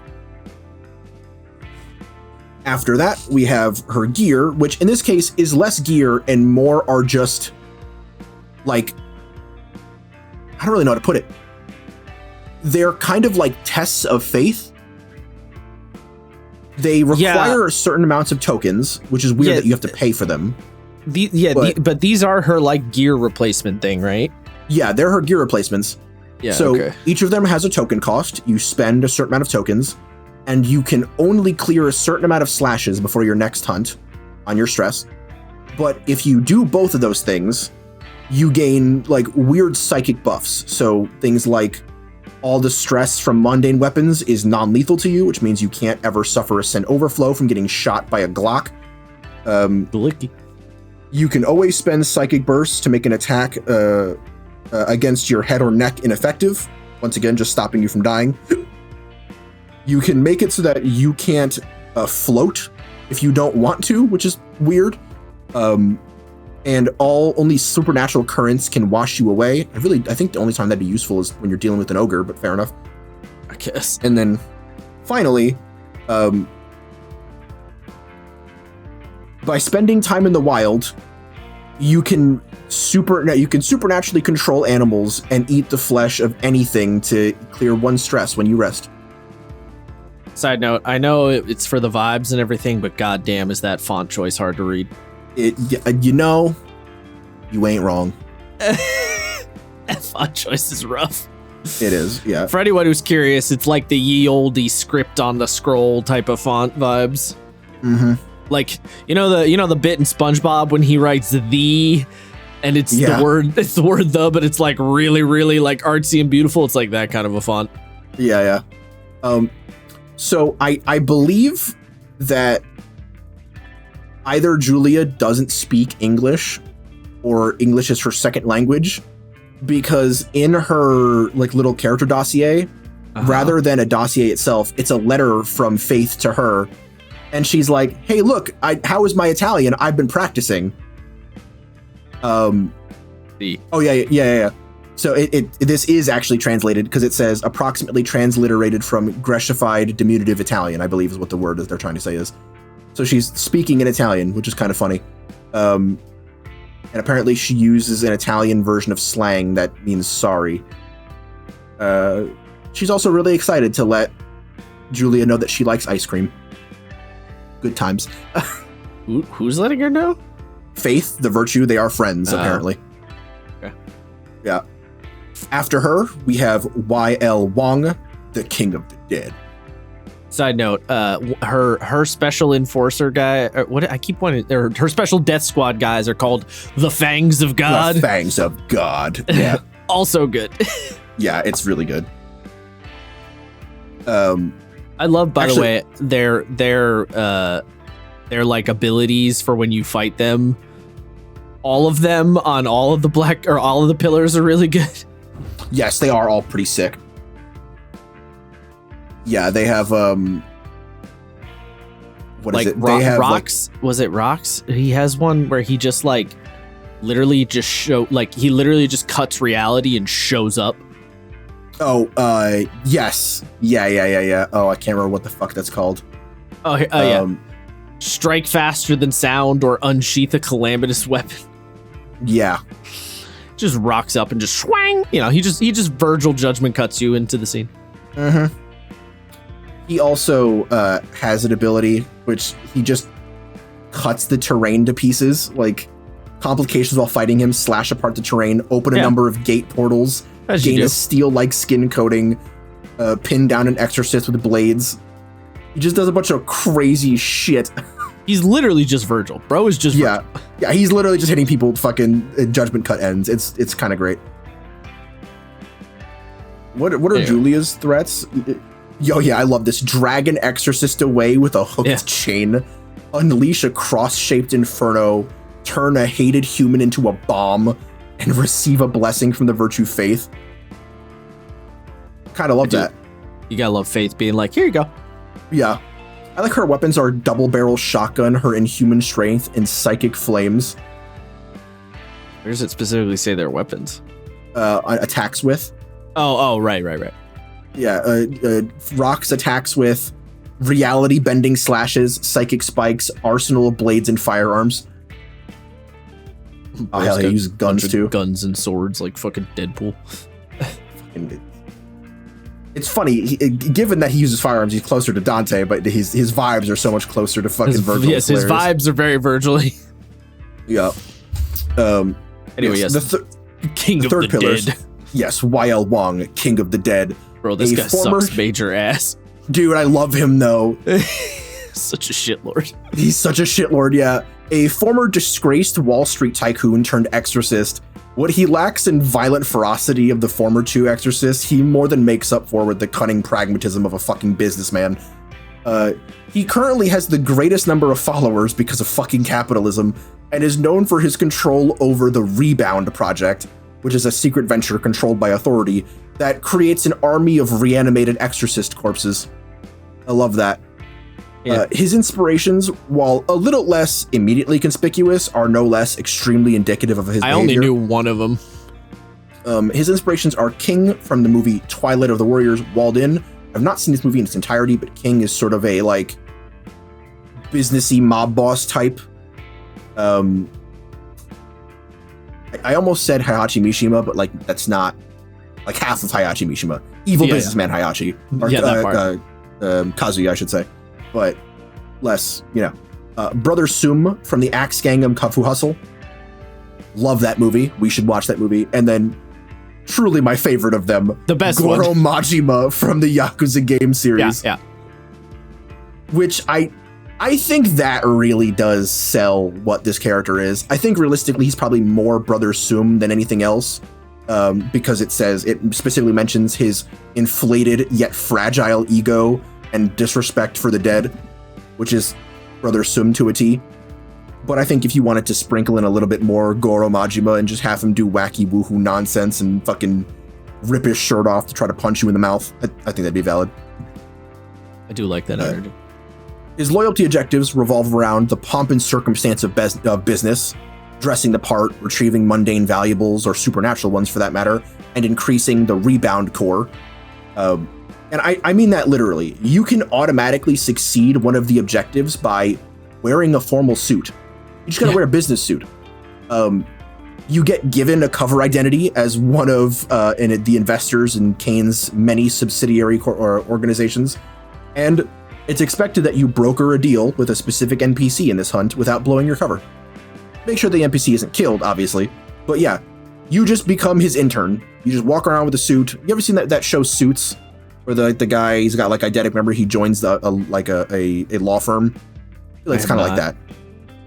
I've heard it's a pretty good show. I've seen bits of it. Let's see. One of them is like an organization has either accidentally or purposely come into one of CAIN's shipment of like cursed tools, take it back, and killed the thieves without the local authorities catching on. One there's something in an investigation that has the ability to turn normal humans into cursed objects. Find the most potent of those objects and bring it back in a sealed box. And finally, make sure an exorcist dies in this hunt. They become Rebound. If you fail, bro's like, give me another zombie. Kill one of your friends. That's kind of nuts. Yeah. And if you fail, you get killed and turned into one of the Rebounds. Yo ass dies. Well, actually, I suppose you could actually take this one if you're really unlucky, because if you get grabbed by an exorcist, for example, right? Like if you get a death squad sent after you, Oh yeah, there you go. Bring one of them. He doesn't give a shit about his own guys, so you can just murk one of them and be like, hey, technically, I fulfilled rules as motherfucking written. You're coming with me. And then he'd go, I see. You're right. I can't even be mad at it. I'm gonna be honest. Can't be mad. After that, his show of force, False D, revolves around forcing dead exorcists into the Rebound Project, forcibly paying those extra exorcists in script rather than experience for their dead allies, and forcing facilities to be made worse than he found them as he tries to reconstruct them to fit his gaudy fashion standards. And I mean that literally. It does say, YL makes rash and pompous demands for reconstruction of parts of the facility to fit his, actually, okay, it's funny. There's a dot. There's a tiny little dot that's roughly the same as all of the periods. And there's a space in between reconstruction and of. So it almost looks like the word reconstruction is the end of the sentence and of is the start of a new one. Anyway, demands for the reconstruction of parts of the facility to fit his sense or lack thereof of style while he visits. What does he leave worse than when he found it? Which is kind of fun. I think the most fucked up one is that all dead exorcists, their bodies are just taken for the rebound program. And if you have a friend who just died in a hunt and you don't want them to get turned into a zombie, you have to pay him 10 script. Yep. That's a little nuts. And finally, his objective gear takes the form of actual literal fucking financial incentives, like a business. So do you want to stay at a luxury hotel before your hunt? You can do that. Do you want a straight up briefcase full of an exorbitant amount of money in a local currency? You can have one of those too. Do you want this weird little frog thing that takes the face of a person who you give it the blood or flesh of? And that way you can know what they look like, how close they are, and if they're alive. You can do that too. Or if you're feeling spicy, weird about that one. You get to just use some of the rebound core guys. Yeah, some of the zombies. Yeah. They just come out of the ground like someone doing fucking reanimation jutsu at Naruto and then kick the front door of their coffin in, ready to roll. I love it. That's great. Where's the KP part again? KP, kit points. Oh, right. Kit point. I knew it was something from the main game and I just couldn't remember. Yeah. I like his special guys, ox heads and horse faces. Yes, like I do love ox head dudes. and horse face. I don't think they're multiple guys. I think it's just those two guys. Oh, fair enough. I think the implication is there's one guy who's ox head and one guy who's horse face, and they are distressing. Yeah. Especially the weird kit bash art situation of that dude with a horse mask in the bottom right corner. Yeah, that guy's a little I don't like that. No, not even a little bit. That being said, his attack type is kind of funny because he's a vector user, which means he's got telekinesis. He's just firing statues at you. Yeah, he just flings heavy shit at you. But also he also just sometimes punches you in the mouth. Yeah, he just does cool kung fu shit. And I say cool kung fu shit not because he's Chinese, but because he's an exorcist and you get martial arts training. Yeah. Fuck y'all. I also didn't realize he was Chinese. Yes. It says, in his little dossier, he gets a letter from his son. He sends a letter to his son. Translated from Mandarin Chinese. So wait, he's got Vector, Edit, and Jaunt. Edit and Jaunt, okay. Vector is telekinesis, like you just have control over kinetic energy. That one I remember. Jaunt is teleporting? Yes. Yeah, Jaunt is moving between spaces, and Edit is like changing the features, either yours or someone else's or something else's. Like you can just remove friction from the floor of places. Oh, as you do. That was the one where it says like it was like something lie to God. You just about that life. After him, we have probably the most unique.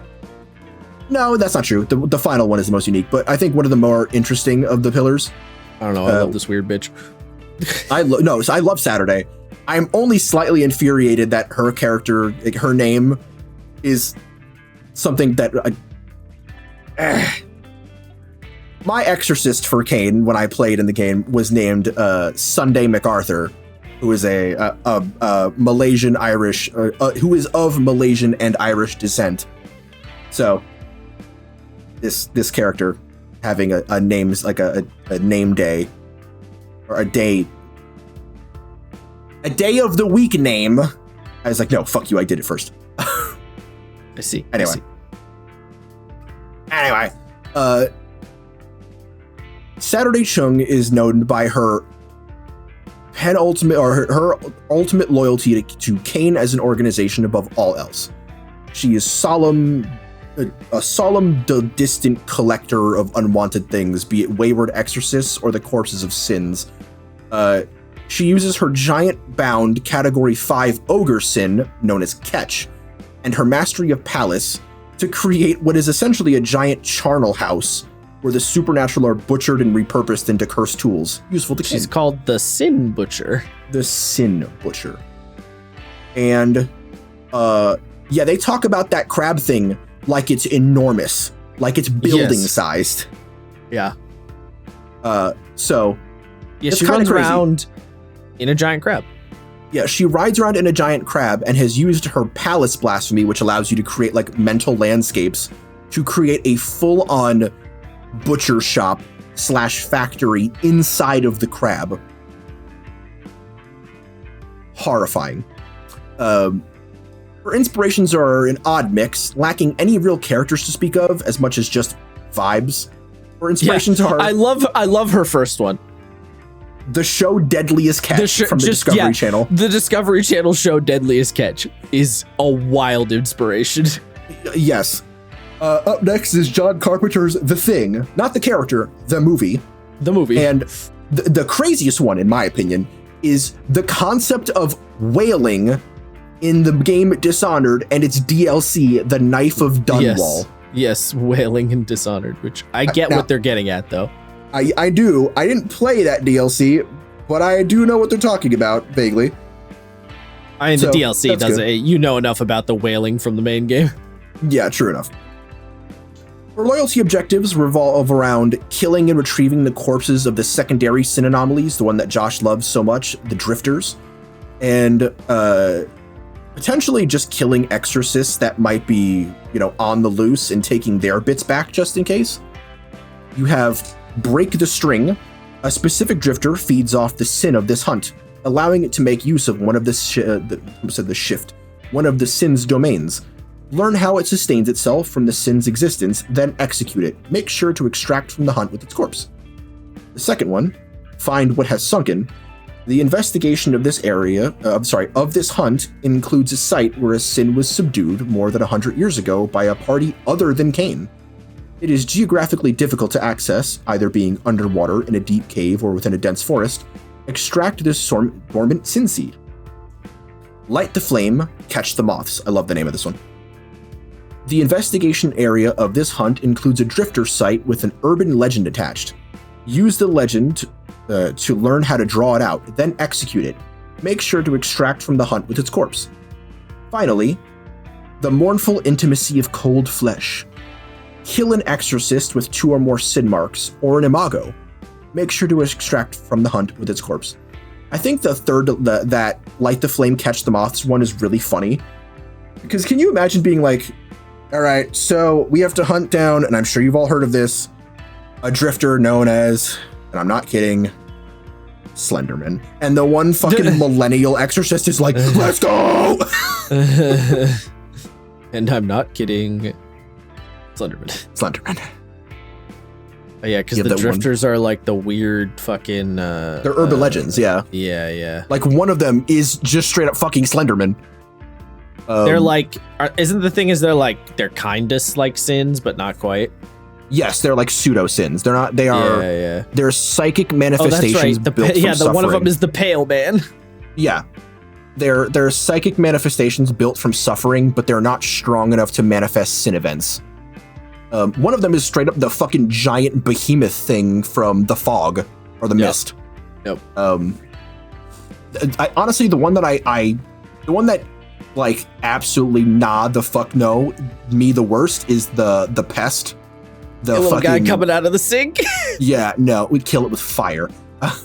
Burn the house down. Yeah, nope.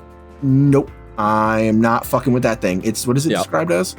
A broad category of drifter, a common manifestation that could be categorized as animal-like, the fauna of a place beyond human understanding, tends to break conventional reality around it, changing things like light refraction, gravity, and space, may create sucking holes in things, reflective surfaces, or crystalline splinters, consumes inanimate matter like glass, paper, or stone. Yeah, dog. I just love the unsettling picture of the little leggies coming out of the sink. Yeah, no. No. The poltergeist, I mean, that's creepy, but like, you know, is ghost. Ghost's not that bad. Yeah, no, fuck the Gatherer. That thing's nasty. After that, we have her unique show of force, Desolation, which is kind of cool because, amongst other things, it involves restricting downtime abilities, introducing narrative hooks, and reducing the effectiveness of your rests. Basically, you can't contact other CAIN facilities. You can only take grunge work, helping her around the place, and you can't progress any bonds. Partially because the pure isolating sadness and quiet of her presence just disturbs everyone so much that you just can't have a good time. You're just not allowed. And the fact that you're inside the intestines of a giant crab monster. Yeah, that does not be there. The narrative hook one is really cool because I'm just going to read this one in its entirety. It's crazy. Show the unseeable. What does CAIN work on in the alien reach of nothingness? What is so terrible or impossible that it is kept from normal records, from the human world? What will you never be able to speak of again? So it just presumes that you learned something about CAIN's inner machinations and it disturbs you deep. And there's so much shit there. I mean, yes, but also as a GM, I'd look at that and be like, bro, I don't fucking know. Oh, I see. I read that and was like, oh, I have so many ideas. I guess. I mean, I think one of the easiest ones is what they talk about in the base book of like, maybe you find out that everyone has sin seeds and you're not like, then your character's like, is there any point to what we're doing? You know what I mean? And then your character realizes, no, wait, there isn't. We're doing this for nothing. That's a little more. Yeah, that's a little more like conceptual existential. Not exactly what I thought of, but sure. Fair enough. The most unique, by far, is her loyalty gear, which she lacks entirely. Instead, she just teaches you a fucking blasphemy. Yeah. It's just a whole ass blasphemy, and it revolves around taking drifters and capturing them. It actually, I think that the closest thing you could relate it to is Suguru Geto's curse technique, where he can like take cursed spirits and mold them into things and like either resummon them to attack or like steal their powers as one-off abilities. You know what I mean? I kind of forgot about Homeboy, but yes. Forgot what Homeboy could do, I should say. Fair enough. One of them is you just turn a normal human into a drifter, which is... That's rude. Kind of horrifying. It says they behave neutrally unless you choose to instill within them panic and rage. Why? Just because. You could also turn a drifter into a person, and you requires a psyche roll and is hard by default because it's an act against God. Yeah. Which is fascinating because, you know, drifter doesn't always start off as a person. So, you know. True, right. You just make a guy. Like a whole ass person. Yeah, you say, congrats, bitch. You're a guy now. She also, in her dossier, she has access to a blasphemy that no one knows about. Yeah. It might be Mother, but I don't know. I mean, the abbreviation is just MTH, so like, yeah, could be a lot of things. If it's what I think it is, Mother is the one where you're actually a Lovecraftian monster, like your sin or your blasphemy has turned you into the thing, and you can just unravel into a fucking mess of tongues and eyes and teeth. Oh yeah, it's nice. But it also specifically says it doesn't know what she has.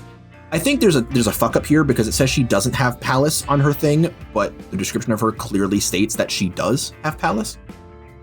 Well, no. Why would she need? She doesn't need Palace because she has Bind and she just bound the ogre. Right, but I believe it's saying, oh no, she's not using Palace. She's using Ketch's Palace. Yeah. I thought she was she was using her Blasphemy Palace to make the room. No. Her Blasphemy is binding. Right, okay, then she must, I think that is Mother. Yeah, I think that's Mother. But again, they don't know if she has it or not, which is kind of wild. I wonder what's going on with that. Also, I love the art on this page. So I don't think we didn't mention this before, but like each of the death squads have little art bits. For each pillar, they have little death squad. There's art, and each of them have like four stages. The first 3 stages are the death squad minions, and then the last stage is the pillar themselves. So in this one, it's the first 2, which are just the rebound zombie guys. The category 4 third option is like a guy in a cool diver suit that kind of looks like a Big Daddy. I was gonna say, it's just a Big Daddy. And then the top one, which is if you fight her, is just a big ass crab claw hanging down from the top of the page because the crab is so fucking huge it can't fit on the page. Yeah, and also in its pincer there's a chainsaw. Yes, also it has a chainsaw there, which is unsettling. Yeah, you just fight Ketch itself, which is funny. Big crab. Yeah. Good times. But you would not. I would not wish to fight. Wait. Sin 0182 Ketch has a width of 98.3 meters and a body mass similar to a small battleship, making it one of the 3 largest Category 5 ogres ever recorded by CAIN, ranking behind Polyphemus and Weeping City. What the fuck is Weeping City? Can humans see sins? I don't remember. Like regular ass humans? Usually no, sometimes yes. Oh, okay. So nobody sees the giant crab walking around. They might not. Okay. They might not, but they might. It's weird. So things like the centipede can manifest because it's the whole thing is like it creates the zombie plague. And sometimes they're just so powerful that you see them, but like usually no, you don't see them. Yeah, I don't know if you can see Ketch or not. If you could, that'd be really funny. Because I imagine it looking kind of like, yeah, but I imagine it'd be kind of like the Pirates of the Caribbean where they see the crabs moving the ship and they're just watching it go by. And they're just like, oh, yeah. Okay, bye. All right. After that, it's time for my favorite of the black coat pillars, my boy Griefworm, the Great Accuser. I love this dude. I cannot read that font even a little bit, by the way. No, I can't either. Yeah. I can't either. And here's the thing, I don't actually blame the writer for this because that's how a lot of band shirts look. No, I know that's heavy metal band font. I'm aware. Yeah. Griefworm isn't the most loyal or the most fervent or the most radical amongst the pillars. And yet, amongst the Board of Authority, he is their favorite. He's loud, violent, irreverent, and unyielding. He is the thrashing, head-banging propaganda machine of authority, ripping solos of sin-killing metal. I love him. He is this muscle-bound, leather jacket-wearing black dude with these massive fucking dreads, and he's just the fucking coolest. I love him so much.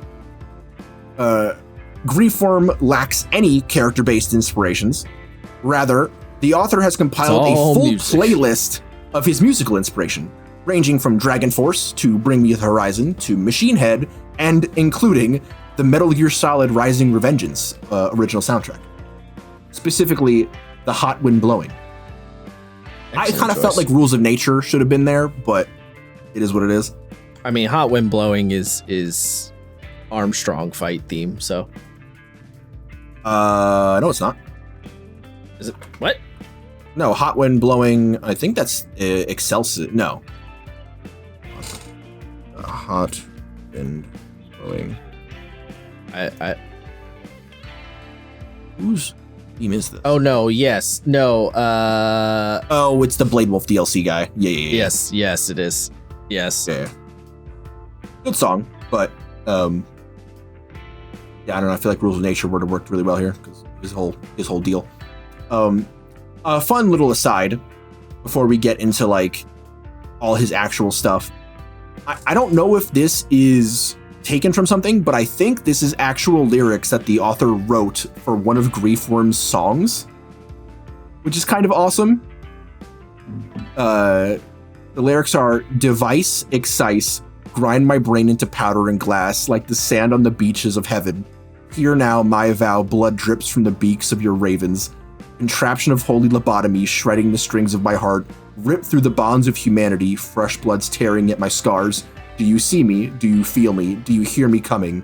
Do you fear me? Are you near me? This cord draws from my hell to yours. I want to hear someone make a song out of this so bad. Absolutely fuck. As far as his loyalty missions go, he has less than everyone else, only going to 3, but each of his loyalty missions do have the option to get a second token. And they're all they've just got the most vibes. The first one, submerge yourself in darkness. Vibes. Next hunt, you, the player, must wear black nail polish and eyeshadow.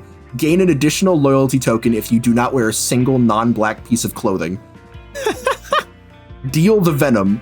Over the course of the next hunt, by either using track powers or Griefworm cassettes, play at least 6 tracks from Griefworm's soundscape. Gain an additional loyalty token if you play all of them. Again, you, the player, playing songs from his soundtrack. I guess. Because the way that the track blasphemy works is that you, the player, create your own little playlist that your powers work to. Oh. So it's literally saying, on full volume, at the table, play this music. Play these songs. And then the final one, contraption of holy lobotomy. In CAIN, life gets easier if you stop thinking. So stop thinking, stop hoping, stop trying to be someone. Cut off your stupid fucking head. For the next hunt, you have no agenda. Treat yourself as having no abilities, and the only agenda item being suffer. Nice. Like G did. Suffered like G did? Like G did. Like G did. His show of force, Head Splitter Death Tour. Mwah. I missed that it was called that. Revolves around restricting your agenda items, stalling personal projects or goals, and or destroying your kit items. Specifically, it forces you to remove your agenda items other than rest because of the amount of noise and how long the tour goes on for. One where so much shit is going on because of the tour, it disrupts all of the processes of the facility. So projects and personal goals cannot be pursued for that downtime. And then final, Paint It Black. I love this. The worm's hooliganism reaches down to every crevice of the facility. Each exorcist randomly chooses up to 2 kit expansions. These are stolen, torn up, or misplaced. Only with a lot of luck do you have a chance of getting them back. Awesome. I like the idea that if that particular show of force happens, you play Paint It Black to your players. That would be really funny. As far as his gear goes, it's a bit odd. Because the first one, again, very hard to read. Yeah. The first one is a straight up sound system, a standing microphone, speakers, and a tuning table, as well as all the required cables. Cumbersome to move and takes time to set up, but it amplifies any sound to be audible over category 3 or Cat +1 distance. It increases the range of sound-based blasphemies as such. So, if you're not category 3, it's category 3. If you're category 3 or higher, it's that Cat +1. The kill head, which is like a weird iron mask thing that you put on. It shortens your stress talisman to 1. So every time you take damage, you go through sin overflow, but you don't carry over any extra sin or stress that you take. And while you're wearing it, the only thing you can hear is the song Dogs Out by Blue Stolly. Which, I mean, it's a song. I don't know why they chose that song. I don't love that song. Can only be removed by cutting your head off. Which, hilariously, you can actually survive that in this game, because there is an item that heals you after dying, assuming there's enough of you to heal. So, if you really were like, I'm done with this, someone just blow my shit, move off. The kill head is your Slipknot mask. Yes, it is a good way of putting it, your Slipknot mask. The one after this is called your Virongs, which is a Griefworm cassette that you can stick into the back of somebody's head, and it gauges how much suffering they want to inflict onto others. And the higher it is, the worse it is for you and everyone around you. In the worst case, a pressurized blast of Ardent's energy that's infused with centipede venom fires out. It does enough damage to put the person you jacked into the hospital and might kill you. If you do it again, they just die. And if you roll a 6, the area you're in is liquefied and you get stuck with centipede venom. So, yeah, crazy. And finally, my boy, he has access to what seems to be sympathy. I don't know what ROA means, but what is that? Sympathy, tongues, and track. And whatever the fuck ROA is. That could be a grand blasphemy. I don't know. Oh, yeah. Fun fact.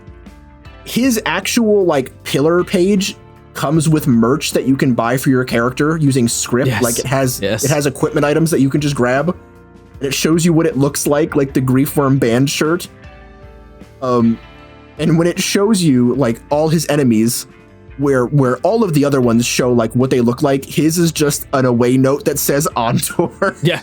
He couldn't show up to his own mugshot for what it looks like when he fucks your shit up, which is great. I love that. And that's it. That's it for all 5 of the Black Coat pillars as we know them. And we're in deep, and we still got a little bit more to go. So, apologies, Brett. I'm gonna make this as fast as I can. Like half a book. Yeah, like half a book. But thankfully, this book goes by very quickly. Wait, what? Wait, we're still going?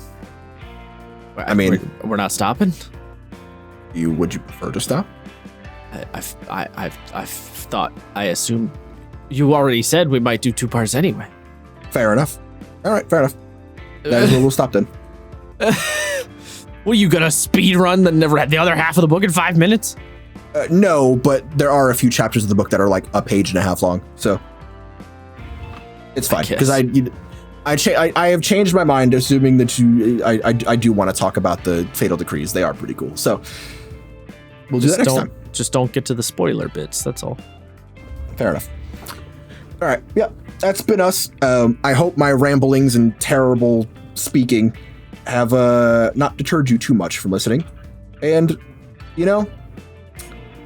if you care about CAIN, if you like CAIN, I would 110% recommend you getting this book. It's not that expensive. I think it's $10 on itch.io.